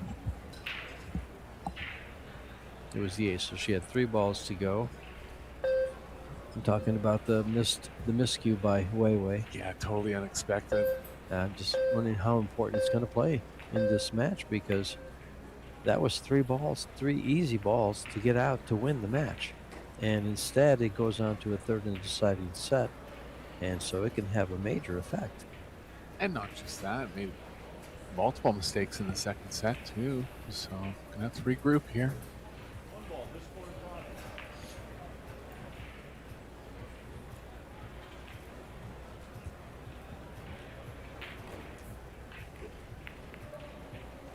Nice hit.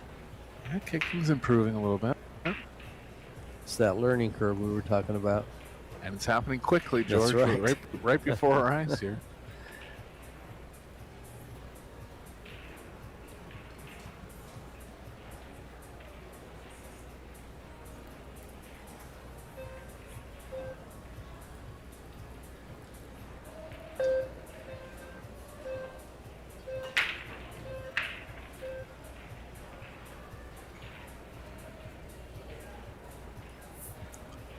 Let's see if there's any In the World Women's 10 Ball, Kelly Fisher in 2010 was a semifinalist. Then she won it in 2011. She was a runner-up in 2013. She was a semifinalist in 2022, 2023. So that's, speaks for it. In 2010, the point I was going to make is that in 2010, Kelly Fisher was fairly new to coming to the States as a snooker player. That's right. And she was a semifinalist, the first to enter inner outing in 2010, and then actually won it in 2011. I missed that. Didn't look over that far. Yeah, so the female snooker players that have come over are Kelly Fisher, Karen Corr, and Allison Fisher. And they've been three of the most successful players over the course of the last 15 years. We forget about Karen Corr, but she was one of the very best ever. Allison Fisher's success in 10 ball. She's had most of her success in 9 ball. But her success, she was a semifinalist in 2023. And that's her only finish in the top 8. Yeah, and let's not forget they didn't hold the tournament for about 7 years or so. From 2013 to 2022. They held it the last time in 2013, then back again in 2022. And I've actually had the pleasure and the honor to commentate those all 4 years.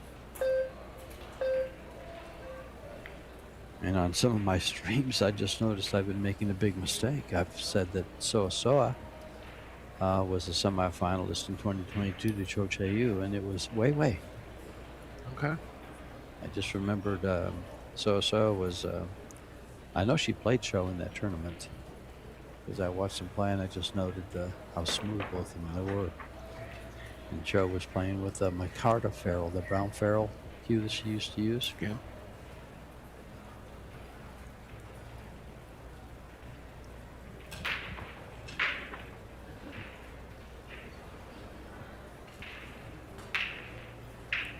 Chen with ball in hand here.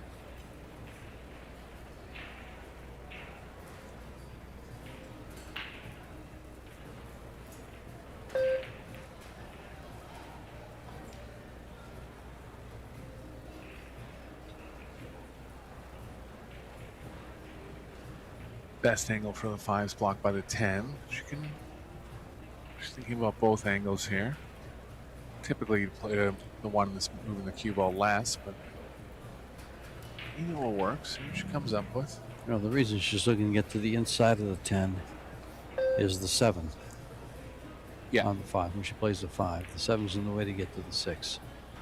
It's possible to get a little closer to it. Let's see how she plays this. I think she'll have to go corner and take the angle where the cue ball could run into the 7. Well, she won't be able to move the cue ball towards the 6. She'll have to come straight across and take the longer shot. Yeah. That's about it. Shouldn't be a problem. Just gonna power up, try to get closer to it. Shot. Oh no. And she is now in a little bit of trouble. Yeah, cue ball's definitely running into the 7 now. Unless she banks it. It's a safe option with the cue ball behind the 6 if she wants. There's Yalo Coutinurmi in the audience watching the game. One of the EPBF referees. Probably a snooker fan. Trying to see how the snooker player's doing.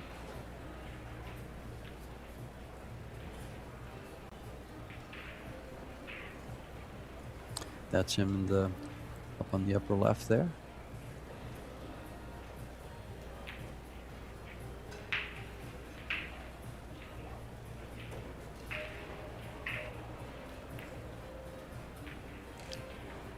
She didn't even try. She played safe. She's going to get behind the 6. No.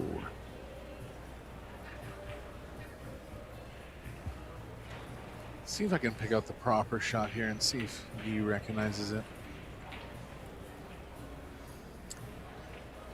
Safety behind the 7 with the cue ball is where I'm going. Don't mind it. Try to line the 5 up with the 8.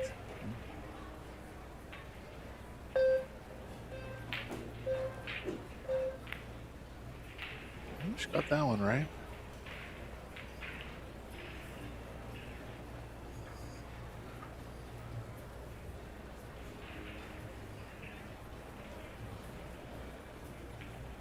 Window possible. Chin down on the angle. Can't tell by the body language what approach she's going to have here.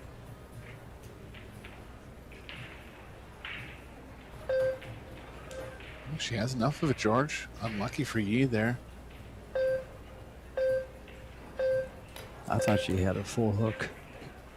And no, she doesn't. Oh, she sneaks it by the 6 and gets perfect. Yeah, perfect avoidance of the 6 there.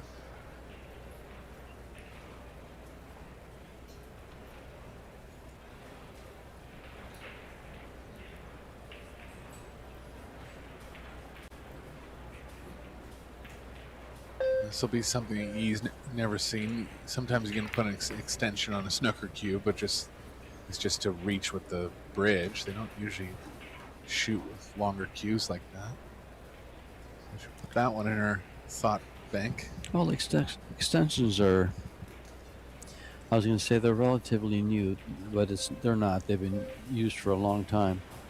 What's relatively new is the ones where they make them to screw into the cue instead of the ones that you would just pop on. Remember those? Right, yeah.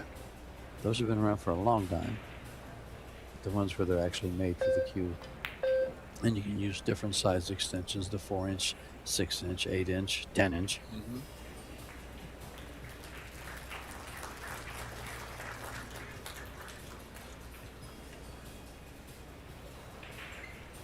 Looks like Han Yu's defeated Kelly Fisher here. Just saw the handshake quickly.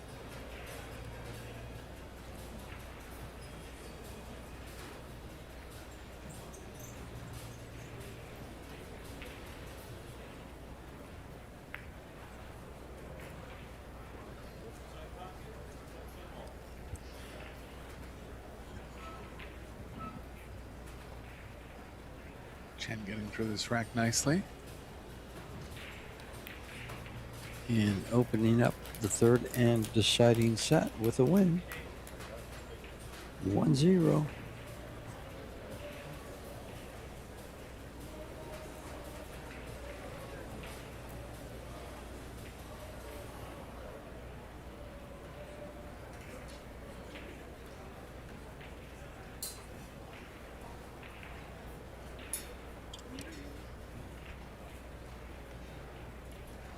And here's some stats for us to take a look at here. I hate when that number comes up, that devilish overall performance over here on the left. It's 666. Yeah, second time it's come up like that. Wei at a 759 for the match. She played 1,000 in the 3rd set. Yeah, it's only been one rack, so yeah. Flawless so far.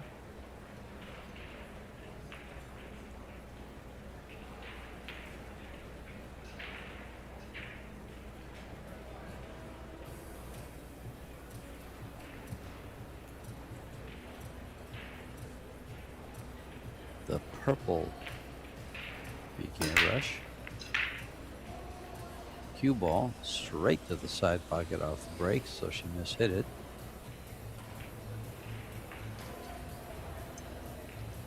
And a completely open table. Let's take a look at Onyee, how she moves her cue ball around. Grade her efficiency. How's that? Yeah, just has to avoid the 9, 10, and really the 4 coming back towards the 3. Well, she's already bumped the ball. I mean, the one thing I would say is that she's very punchy, which is typical of snooker players. But if she wants to get to a higher level playing pool, has to kind of get that kind of more finesse stroke going.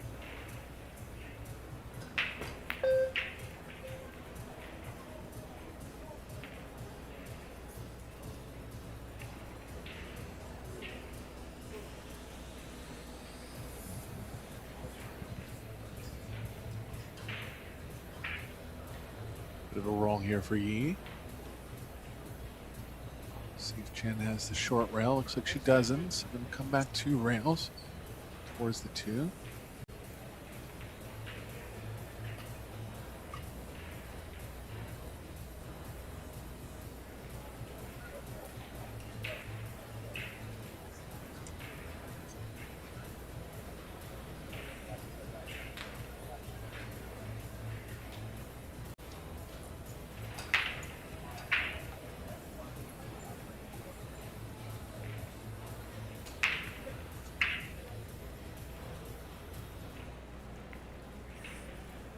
Smart kick there from Chen, forcing her into a combo. It's a makeable one.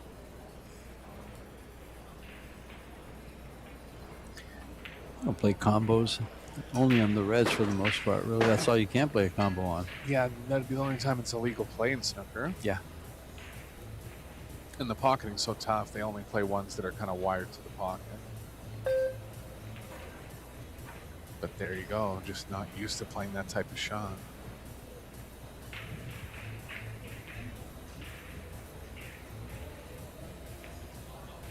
She might have covered the top left for the 3. If she hasn't, would be a good chance for Chen. She can still slow roll it and play it in the bottom left if she likes.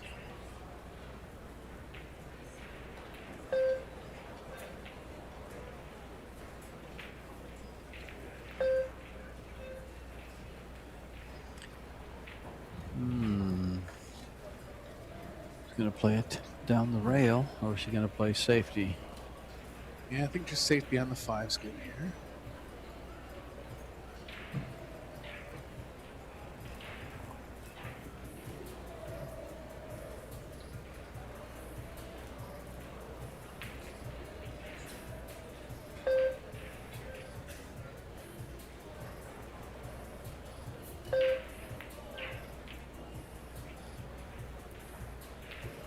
Shot looks like the right edge of the 5's got her, and definitely the 9. See how much of the short rail she has here. Not really enough. Tricky kick here, George. It's a tough one.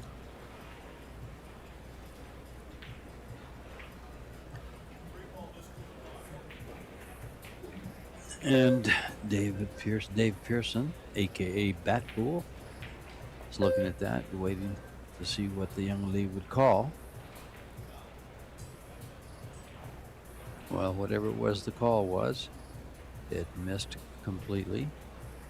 Ball in hand.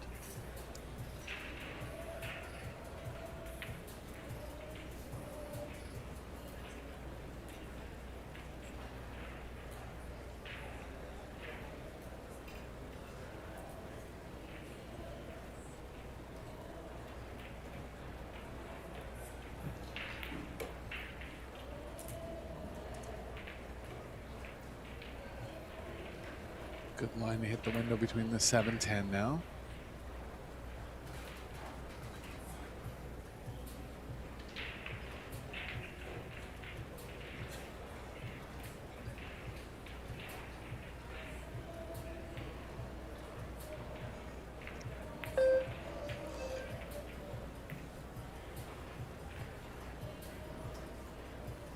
Good open table for Chen here, looking to take control back in the match.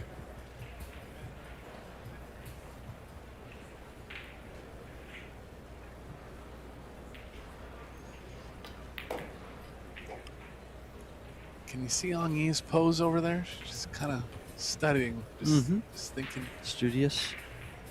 It's the proper pattern here. Isn't there a, what is it? There's a sculpture with The thinker. the thinker, yeah, Rodin. with his hand on his chin. Yeah. That's what I was thinking of exactly.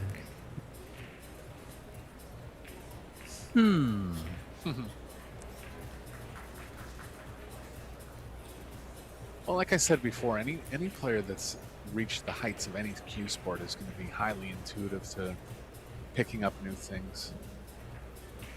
I can tell just by her body language, she's taking it all in here.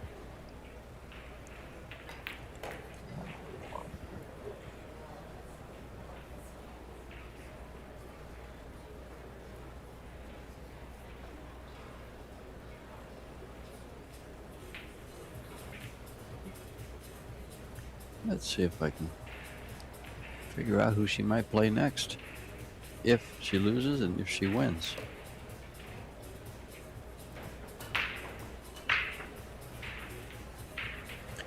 Match 48.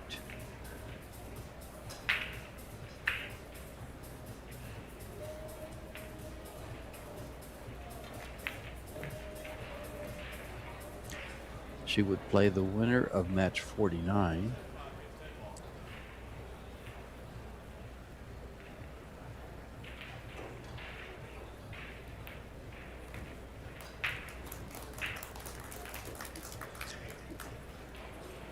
Which would be the winner of Na Song from South Korea or Hannah Ali from Egypt. Okay. If she loses. If she wins,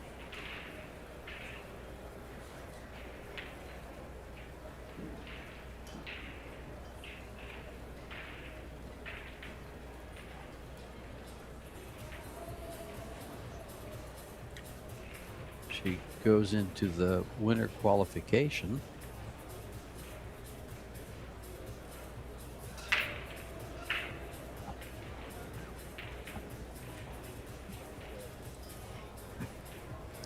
And we'll be playing Savannah Easton.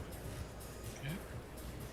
Assuming there's a murderer's row of good players already in the winners qualification The round. winners qualification, you want some names in there? Jasmine Ocean, Chihiro Kawahara, Jessica Centeno, and those two are playing each other.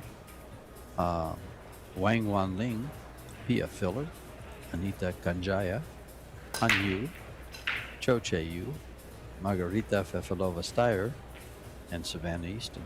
Yeah, all big names. Kilder's Row. Savannah doing well again. Her progress has been very positive over the last 3 months.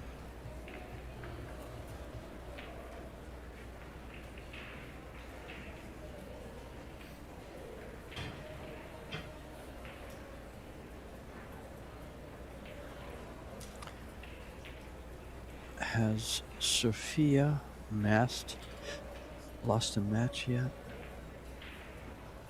Unless she's playing a match to get into the winners qualification, I would think so.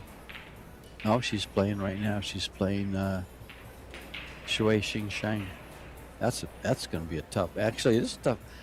Sophia leads 1-0, and they're tied at 1 apiece in the second set. Yeah, doing well.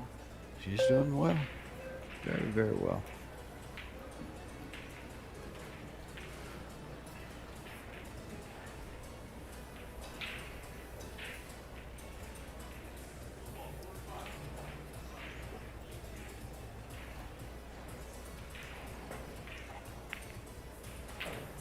Swerve shot from Yi.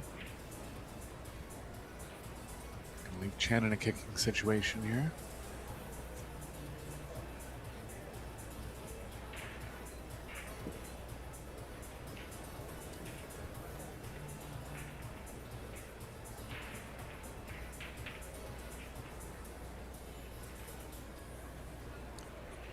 Right at the first diamond from the side pocket.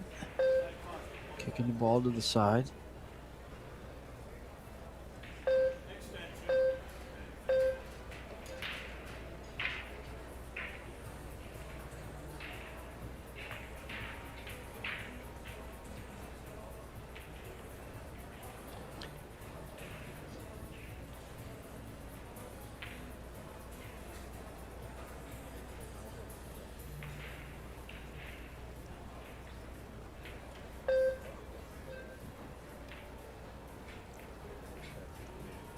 Oh, what about a rail?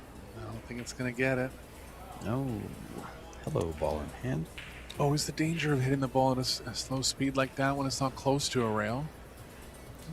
She was trying some kind of distance kick save. Just didn't work out. Yeah, you can hear, like, in pool, you'd play to the closer pocket, feel the cue ball a little more.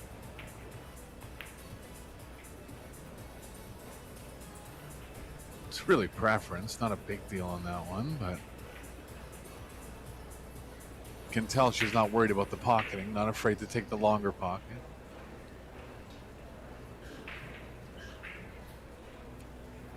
Going forward 2 rails, coming right by the 5. Oh, she's going to go in between here? She get behind the 4? Yes, she did. Well, she's playing the 4 next. No, is that the 3 on the bottom there or the 7? It's 7, yeah. 7. It's, our monitors, kind of just the lighting sometimes affects the color, what we see.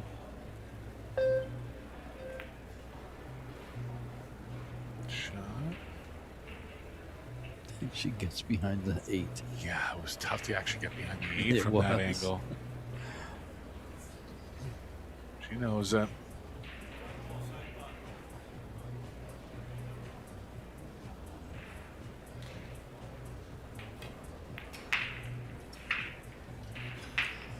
Huh?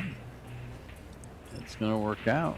Yeah, he had the proper side of the ball there. I'm not sure if it was by design or not. Probably was. That type of shot comes up in snooker too.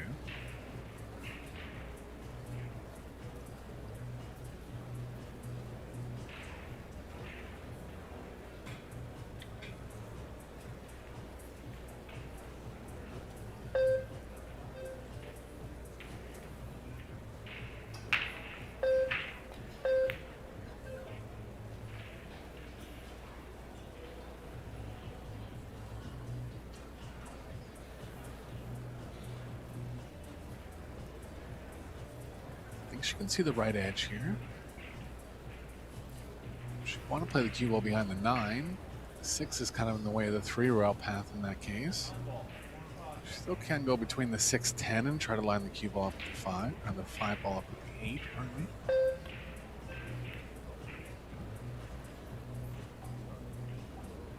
It's a good shot. It's not going to work out, but I like her thought there.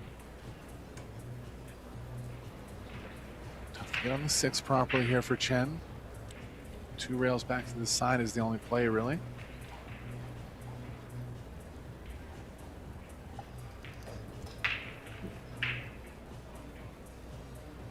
Let's kind of run the cue ball to 10 here. If it hits it, that's ideal.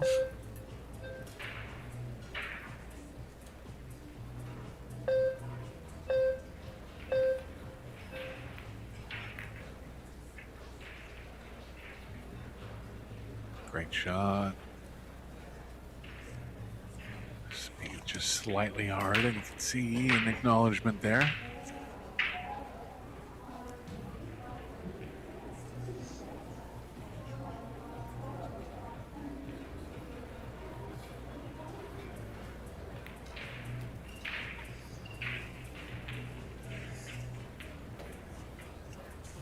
Chen's gonna have to draw over to the left long rail here. Should be fine.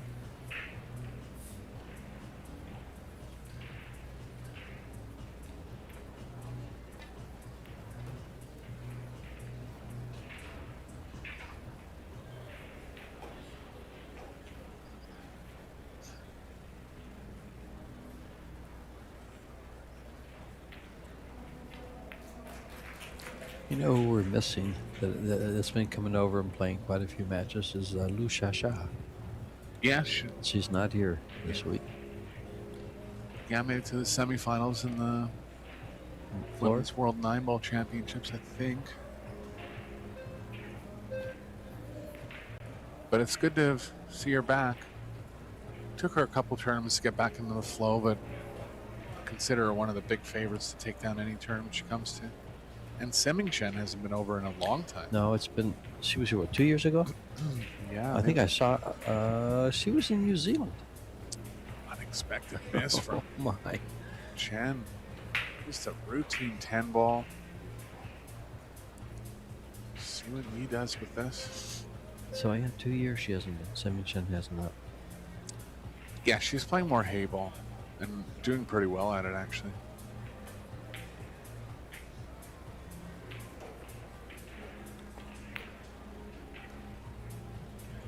Short here. Speeds might be okay.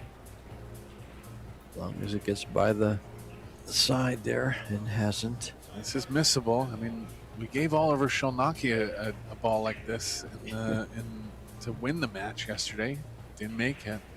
This is a lot tougher than it looks. Distance, sharpness, playing into a real tight pocket.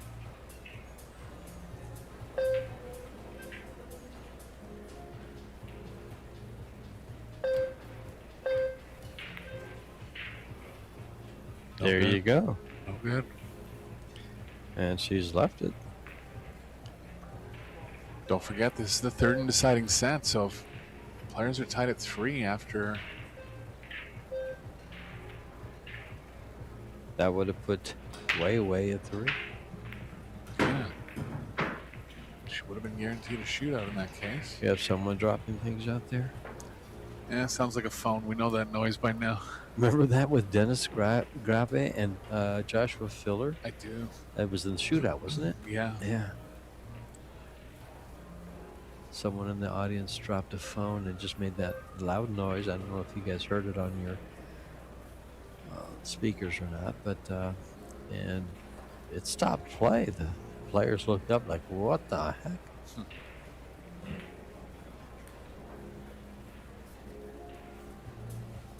Chin safety efficiency right up there. Big story of the match. He's been putting Yi in bad spots. Unexpected amount of missed shots from Yi. 11. Wouldn't expect that from a snooker player, but again, just getting used to different playing circumstances, the cues, the balls, pocket cut, so many things.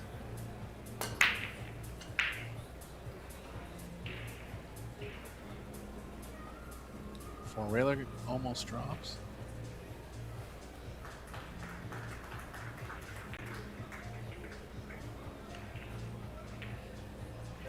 Yeah, it just sounds like that by the audience. It can be very distracting. You're down on the ball, you're fully focused, and all of a sudden, whack!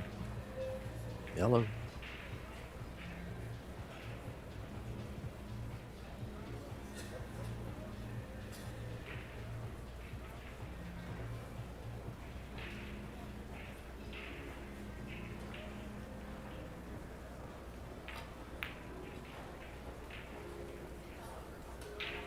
Cue ball, gonna stop. Just did. Cue ball can miss the bottom right. Just a bit of a risk of running into the 8 and going off into the bottom right. Should be okay to find the right long rail here with the cue ball.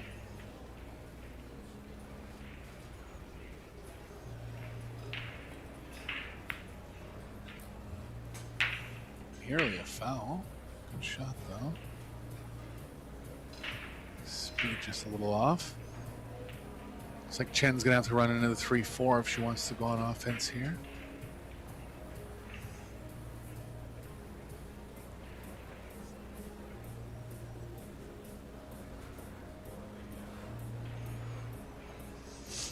May as well go on defense and just slide right by that 4 ball.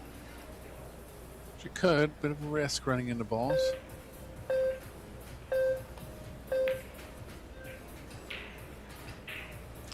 I didn't like that. If she's going to play safe, I like going behind the 4. Open chance for Hong.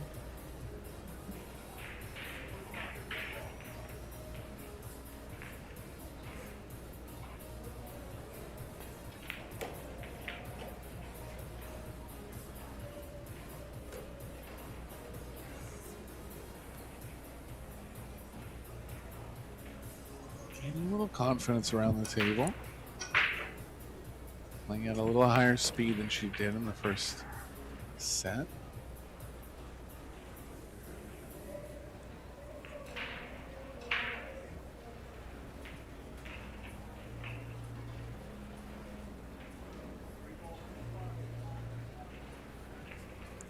Yeah, one of the things I How do you feel about when you watch a player and their chin is over the joint? Don't you want that a little further back? Typically in pool, it gives you more finesse. Sure. Yeah, it just kind of allows you to follow through a little more.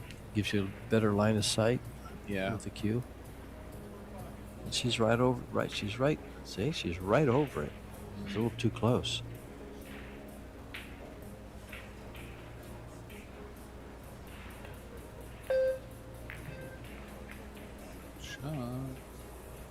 Uh-oh. She's put herself in a very bad location. She's got the short rail if she wants it. Lucky there.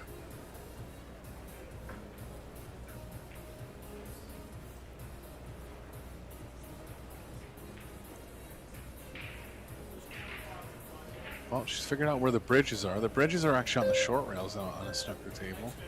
Oh, I'm just bugging her. You know, she's an accomplished, astute player, but just noting the differences between snooker and pool. well, force of habit. Yeah, You usually reach for something, you know, where you're used to getting it all the time. yeah.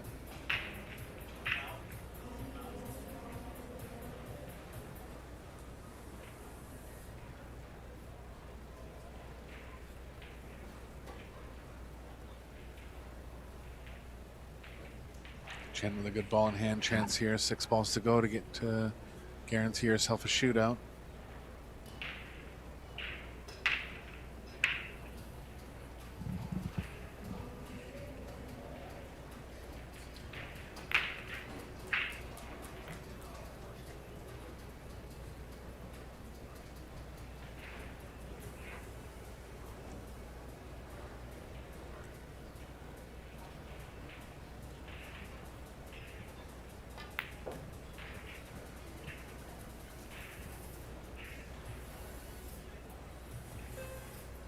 Good layout here for Chen. Excuse me. This is similar to the one she miscued on in the first set, otherwise she'd be out of the match already. That's right.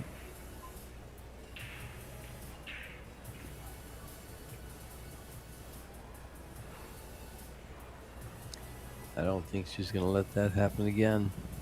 Yeah, just an anomaly there. In between going up and down 2 rails, I think 1 rail's just okay here.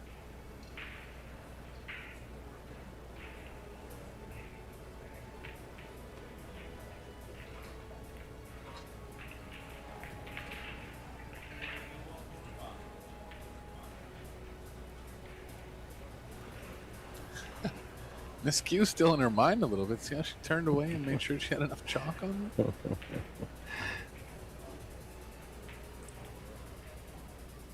Well, Rowaney's still playing because of it. Yeah. And there she's at 3. 3-0.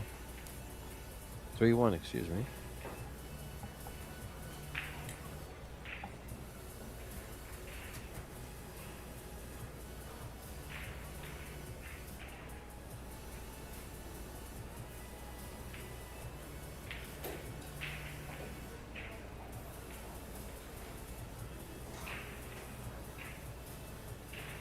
Let's take it in the action.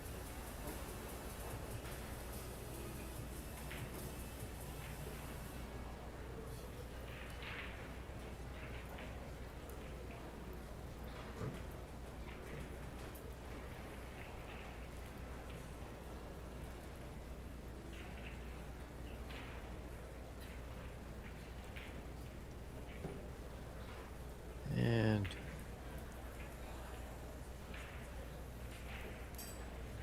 way away to break the balls here.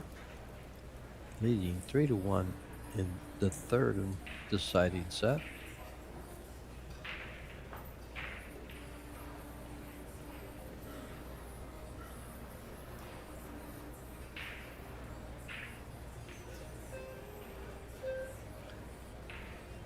Yeah, missed shot total is real high.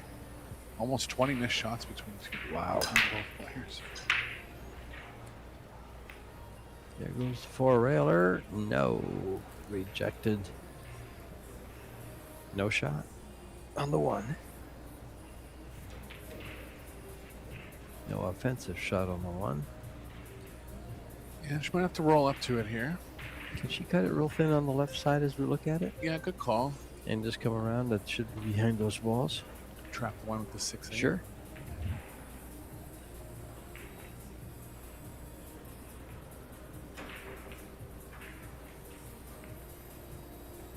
Just, oh, a little too much. Yeah, it was a good try, really. Just got it slightly thick. Important thing, it was the right shot. And she recognized, that's what I think we're both looking for that. Yeah. Yeah.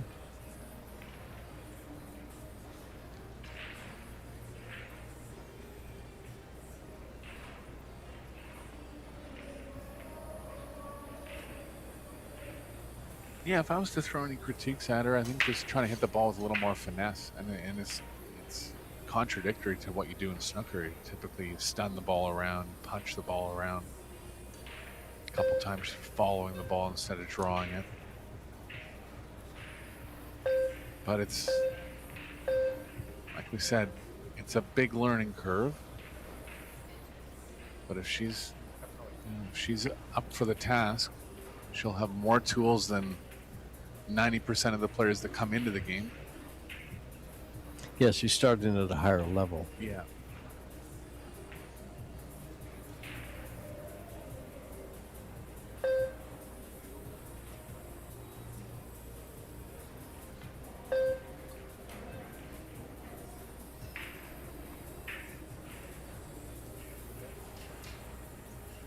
Rublev and Mid is in a match over on table number 1. She's on the loser's side. Surprisingly, George. Oh, let's see who put her there. We're going to have another match on table number 2, starting in about 10 minutes after this one. George and I will be back for that. Being hung. Meng Sia Hung from New Zealand. Yeah. Put her in the loser's side. Yeah, very accomplished player. Good look at the cue. Is what?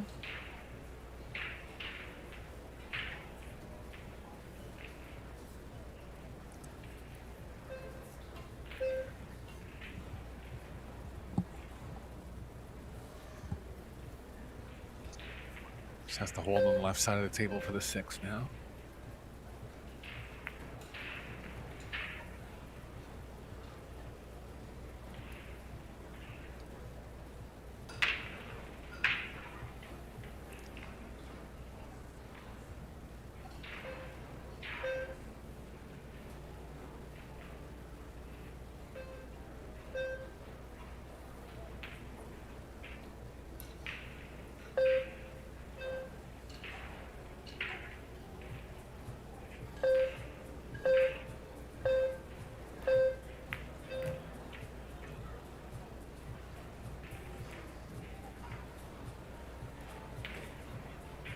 Straight in on the 7, and it looks like Chen is finally going to avenge Onyee here.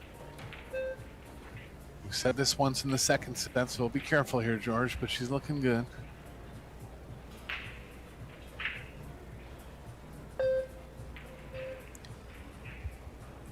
Four balls to go.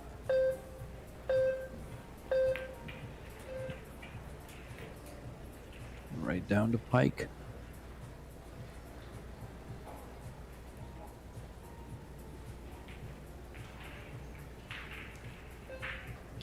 Don't touch the ball.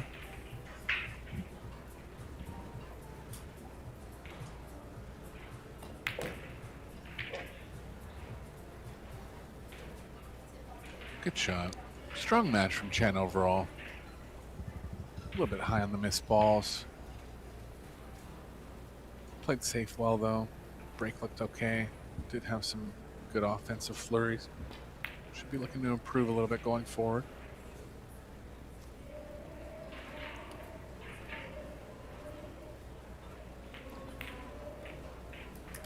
And Wei takes that match, moves on to the winter qualification. And Onyee Neg will go into the one loss side. A lot of pool for you here for the next 7 days, folks. The men's Las Vegas Open, the women's Las Vegas Open, World Team Championships, the mixed doubles turbo, the juniors coming up. This has been George Deachea and Eric Horlifson. Thanks for joining us, and stay tuned. We have a lot of pool for you.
Welcome to the Las Vegas Opens 2026.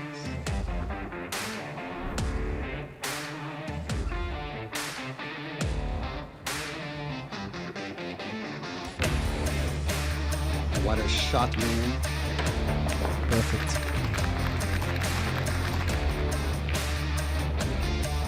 What just happened? Look at that cue ball. I don't think I've seen that before, too.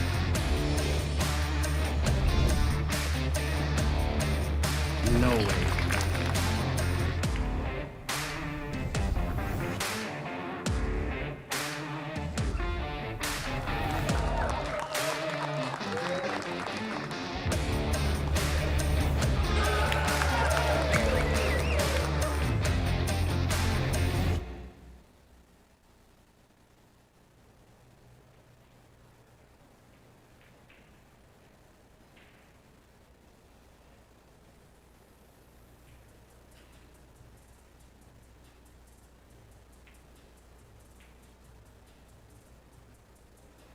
And welcome, everyone. We are in Las Vegas.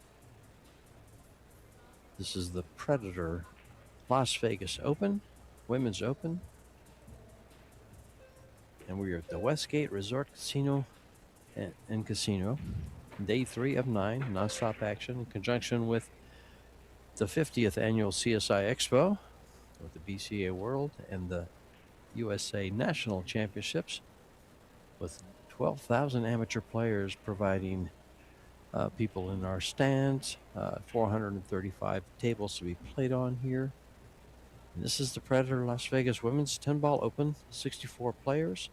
2/3 of the 64 players are in the top 100 of the world. $90,000 prize fund, $27,000 to the champion, and this is a loser round 1 matchup between Silviana Lu and Maria Teresa Ropero Garcia, who we will call Maite.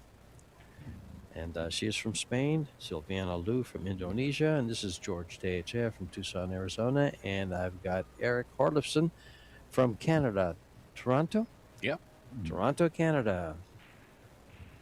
And we'll bring you the live action right here with Maite Ropero breaking as she won the leg. Yeah, good matchup here. Tough one early on in the loser side in the tournament. Silviana struggled a little bit in her winner's side match against Sophia Mast. She did. Sophia Mast kind of just mopped up, really. She led in every statistic except, was it missed balls? Yeah. Just missed a few balls late, and Sophia played well, but Sure. expected Silviana to kind of finish more racks than she did.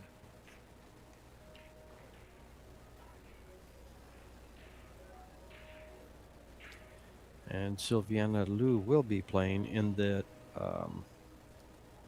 World Team Championships with Team Indonesia, and Maite Ropero will be playing with Team Spain.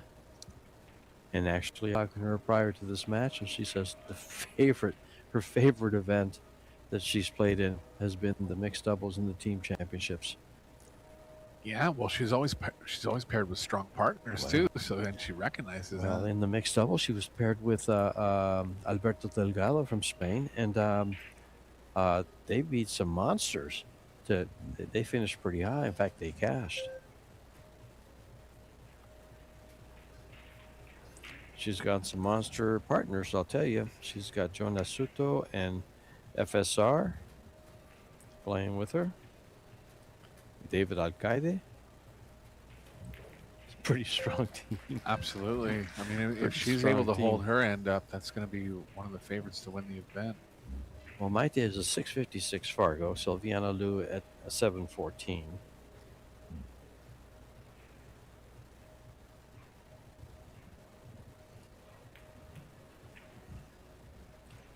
And Silviana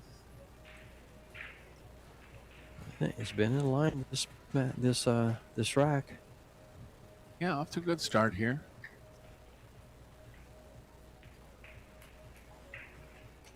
Beautiful stroke, great fundamentals. She plays well. It's high-level stuff. Got a little off angle here. Going to want to be straight enough to draw back between the 6-8. Sides kind of in the way of that path. Might be going too far to the left. She is. She's going to have to stun between the 8 and the side pocket off the short rail.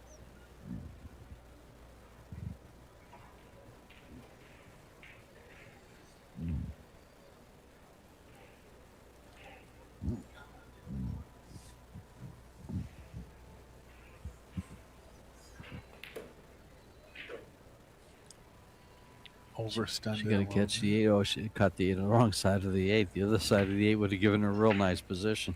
Yeah, just caught a little too much stun there. I think she was actually trying to go between the 6 and the side pocket, or at worst, run into it. Pretty thin here.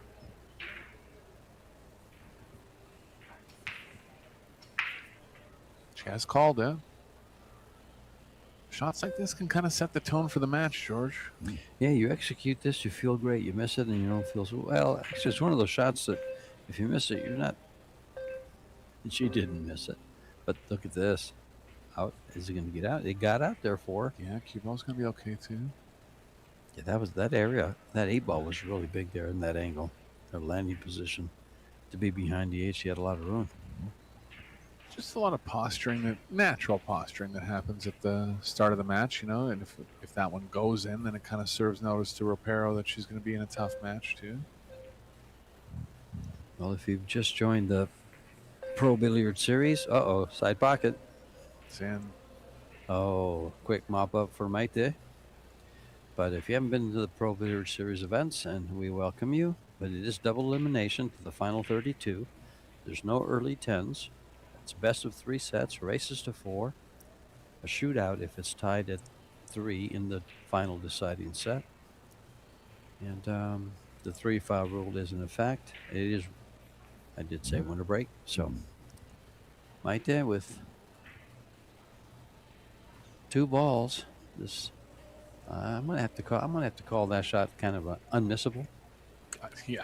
Those are rated as unmissable for pros. We got caught a couple times in the last match. A couple funny things happened. But, we had one. Didn't even make the rail when she hit it because she miscued. Yeah. Maite with a break wins the first rack and takes a 1-0 lead. Our referee is Yalo Kotimuri, and he's from Finland.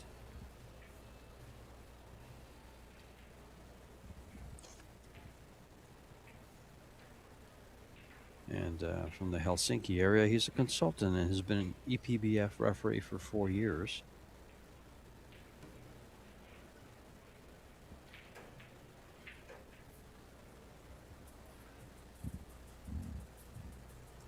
A cultured young man who enjoys to cook and play pyramid billiards. He was introduced to it in Spain. I've never even seen it. we have one table in Toronto, not too far from my place, actually. They use what, four white balls? What is that they use? There's different variations of Yeah. it, but the biggest thing is that it's the biggest size pool balls that you can find, even bigger than 3 cushion balls. Yeah, they're like the size of a softball almost, or the size of a baseball. They're real big, yeah. And super tight cut pockets. I couldn't say the exact width. Super tight cut, straight cut pockets. There's It's an a good look at interesting yellow. game. Yeah, nice. It's an interesting game if you want to search it on YouTube. But yeah, it's not really available in North America much. Most predominant in Russia.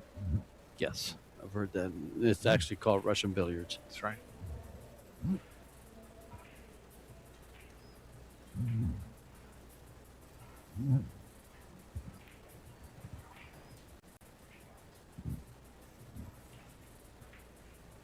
Pair looking to play safe.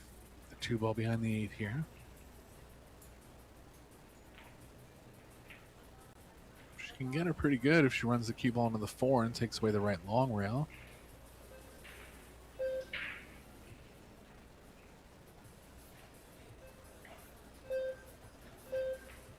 Looks like she has.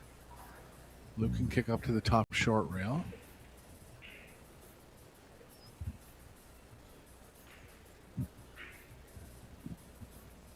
One rail across works well here too. Slow speed, roll onto it, just play a containing shot.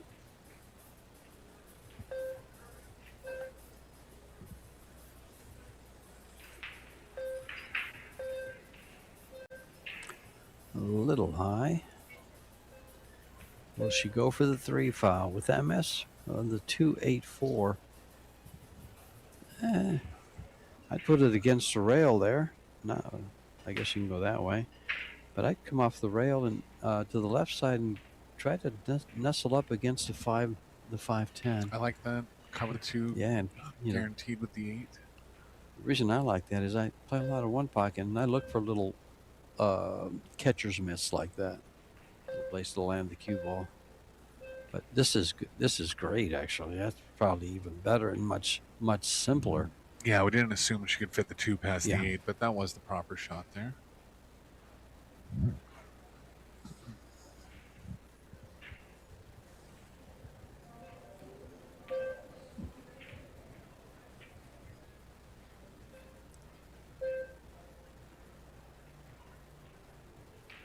Oh, she hit that one nice. Does she give up a shot? Well, she can bank the ball out of there and stop the cue ball right where the 2 is. It seems. Yeah, It goes she by doesn't- the 8. Yeah, if she doesn't have the pocketing angle, it'll be straightforward safe here. Just keep playing safe till you get ball in hand.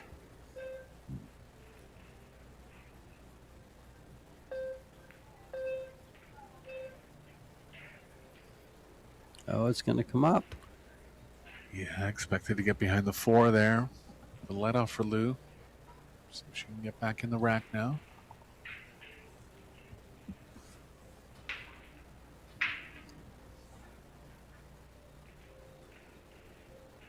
Yeah, this is a loser side match, so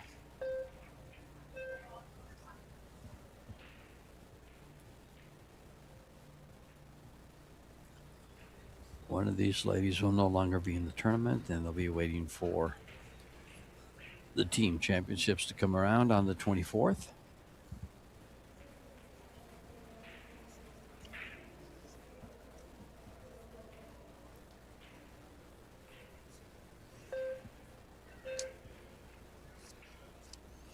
I don't believe they're in the turbo.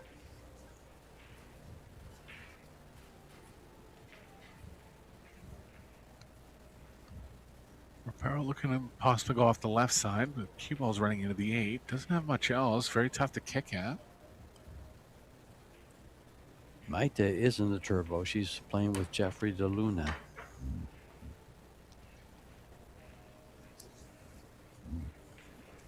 I think I'll ask her after the match if she's looking forward to that. Ball in hand start here for Lou. Table looking pretty good.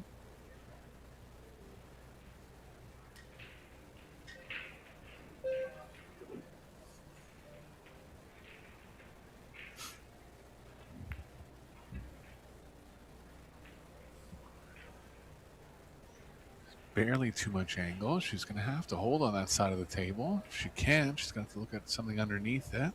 Possibly playing safe. Looks like she does have too much angle.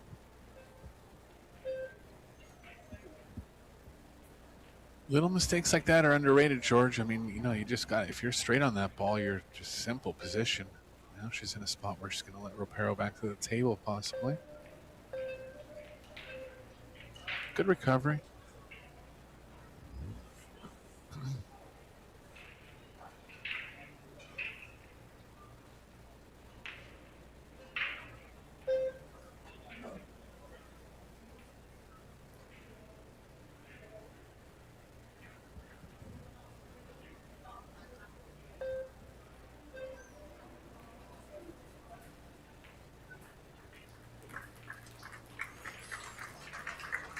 Too much angle to hold for the 7. I have to run into the 7 here. Wonder if she was playing position for the combo. It's not straightforward, so probably not playing just what she appears to be. That's the 6 ball to the corner.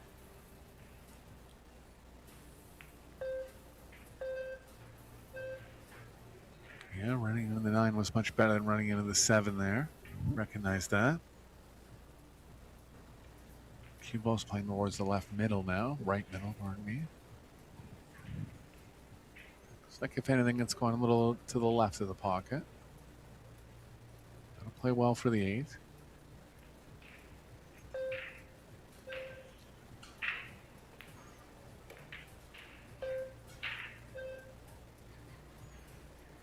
Had to stun out of it. Good shot.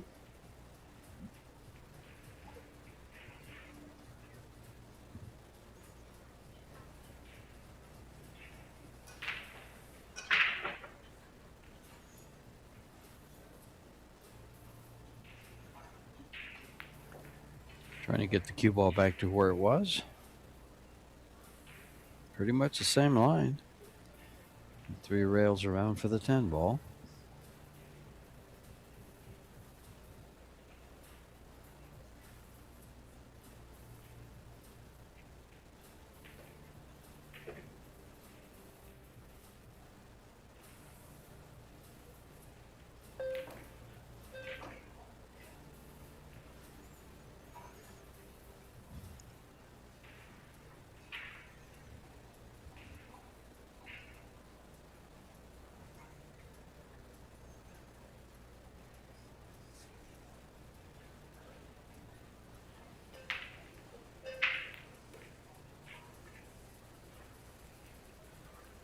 Nicely done. Leveling the score at 1 each.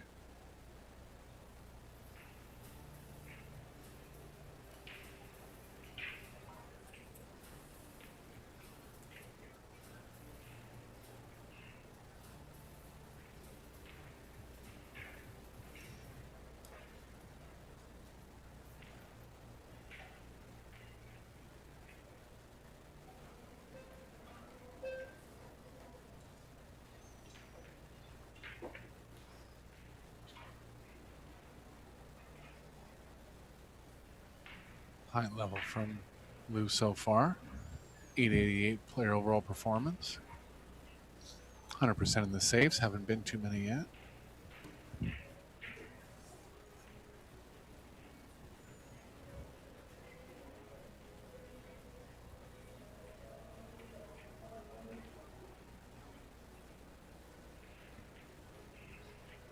Lou going from the right long rail.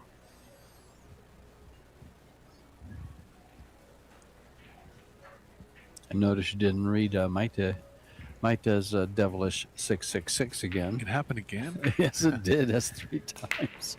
I think it's relative to 2/3. That's why, George. Yeah. 2/3 of the overall execution or something.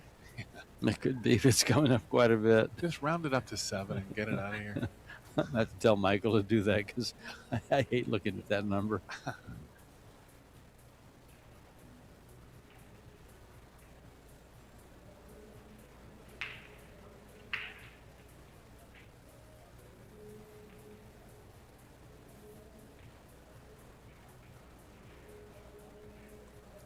Big wall of balls.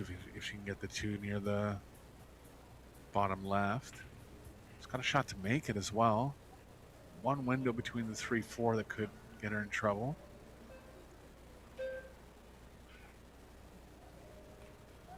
I like it though, George. I mean, position on the 3 is built in. Not going to do that though. She's cutting it to the right, I think. Yeah, she is. She's going to slide it by the 5. I like playing it to the left-hand corner pocket and holding the cue ball. I think she can do it. I didn't like that at all. But then again, I'm not a 708 Fargo. Yeah, it looked like she was trying to get the cue ball behind the 410, which is always a good idea to go behind a stack of multiple balls, but she had a stack of multiple balls if she banged it to the top left. Good result, though.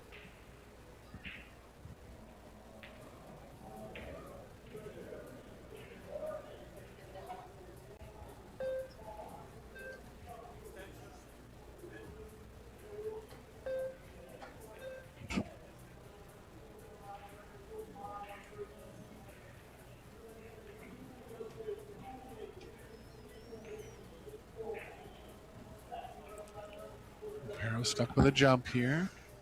It's called the 5 in the side wisely on an off chance. Good hit. Is he gonna get behind the 5 ball? No.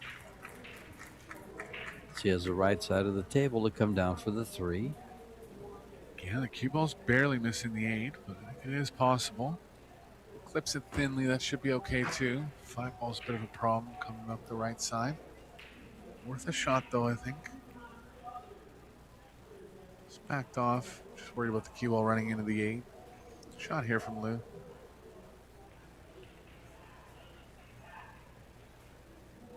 No jump cue for Ropero this time. Kick safe at worst. Might have enough of it to have an offensive chance. Just called it in.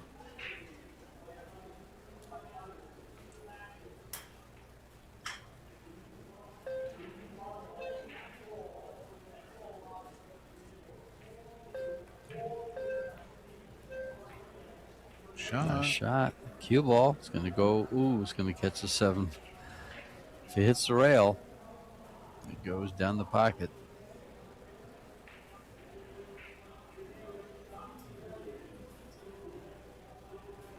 I think using the 410 is a good idea here.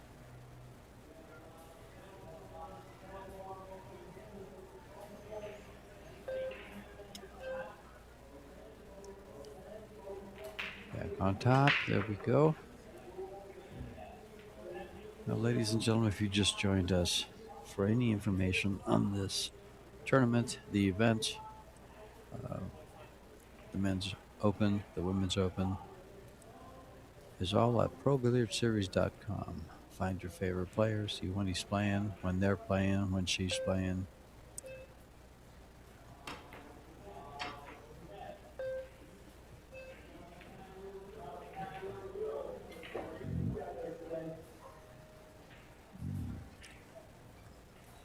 Brackets there.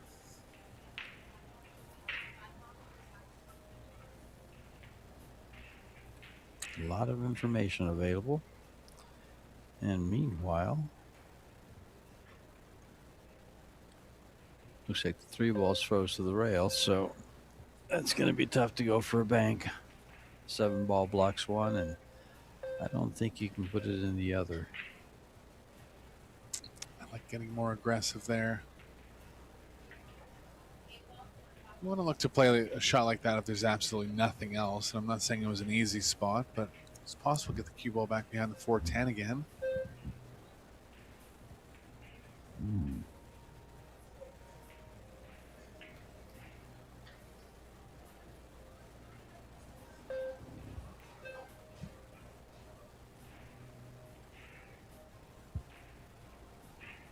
Good coverage with the 5 here.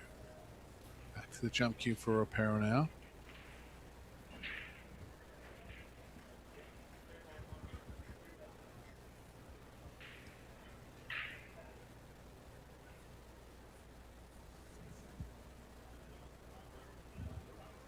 She'll be going all in with the pocketing here.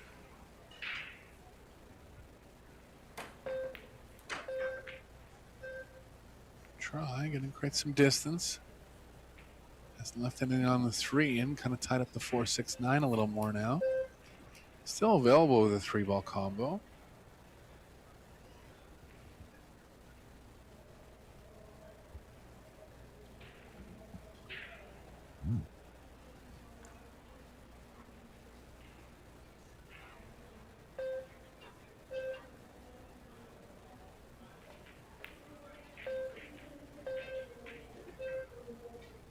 She's got her trap badly here. Might be room between the 10 and the side pocket to kick at it diagonally.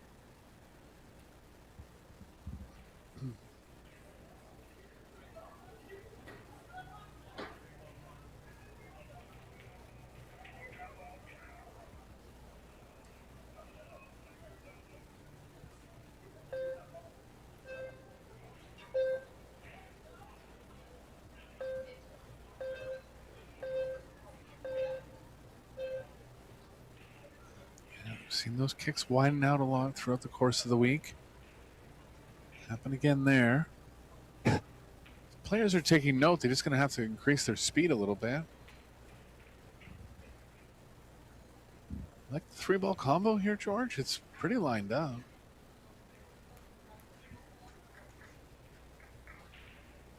I guess if she got into the right side of it, or the right long rail. Yeah, I do like it. Or because if you go to the right side of it, you're gonna have to. You might have to disturb the 6-9 combo.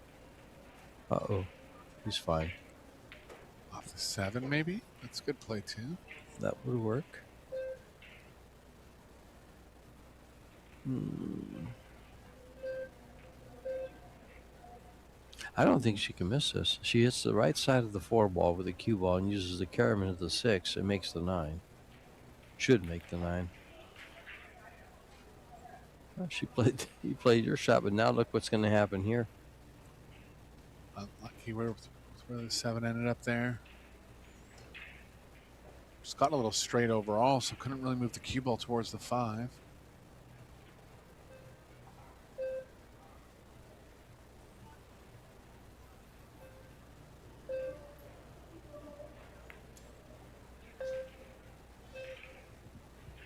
Shot, good finesse.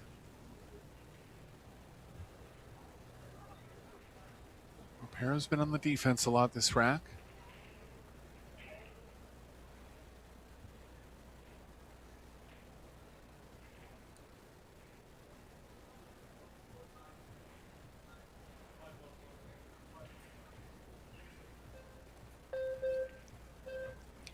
She is from Galicia, Spain.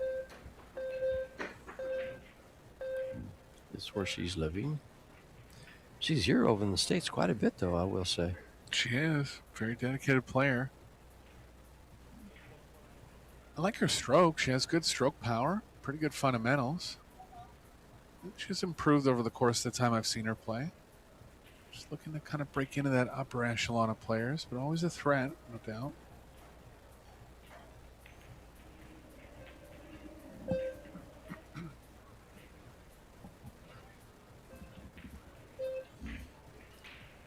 Six-9 combos easily wired for Lou. Straight in and we'll be okay here.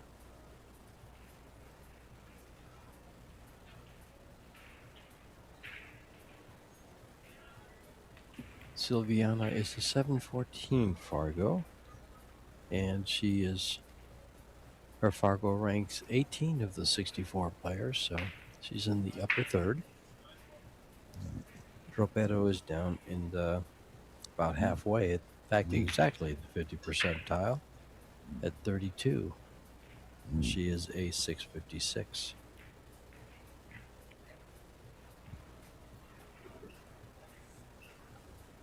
Well, straight here, but she can still stand up for the 7 into the top right.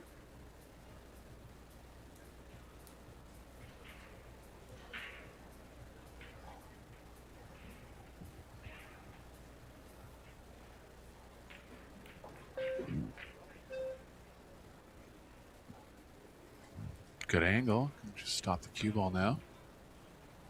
Lou's looking stronger overall in this match than she did in her winner's side match. One mistake scratching back across table from the 7 to the 8 in game number 1, but it's been pretty strong besides that.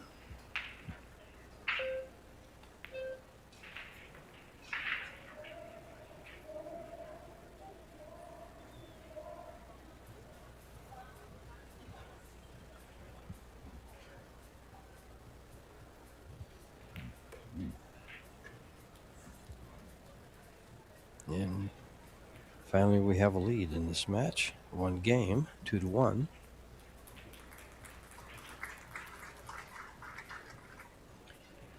And that Predator logo, that white Predator logo you see on the table is a light.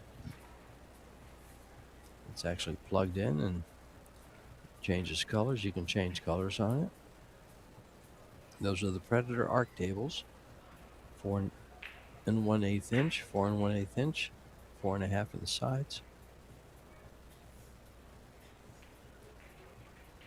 Yeah, it's a nice addition for your pool room. You can kind of match it to the color scheme of your room. Yeah, there's definitely there's a real nice silver one, kind of and also a black one. I've seen the silver. The silver is this is very attractive, but the silver is very attractive. Also, they have 20 of those set up for the players here, 2 in the practice room, or 22, and then they have one in their booth, in the vendor booth, in the main room of the CSI Expo. It's covered with a pink cloth. Mm-hmm. I think you mentioned it. Yeah. Yeah. And I will say, if you start looking around at different cloths, the pink, it's kind of harder to see the balls well. I don't think I've ever played on a pink table. You better go take a look at it. It's I think there used to be a room in Vegas called Pinkies. now there used to there may have been there was a one in Phoenix, I think, and one in Tucson. We had a Pinkies in Tucson With that name? it was called Pinkies, It might have been a chain. Yeah. and they had pink cloth on all their tables. It must be too much of a coincidence. Yeah. Yeah, it was a chain. I remember. In fact, I remember the guy that ran it. I had a big win there.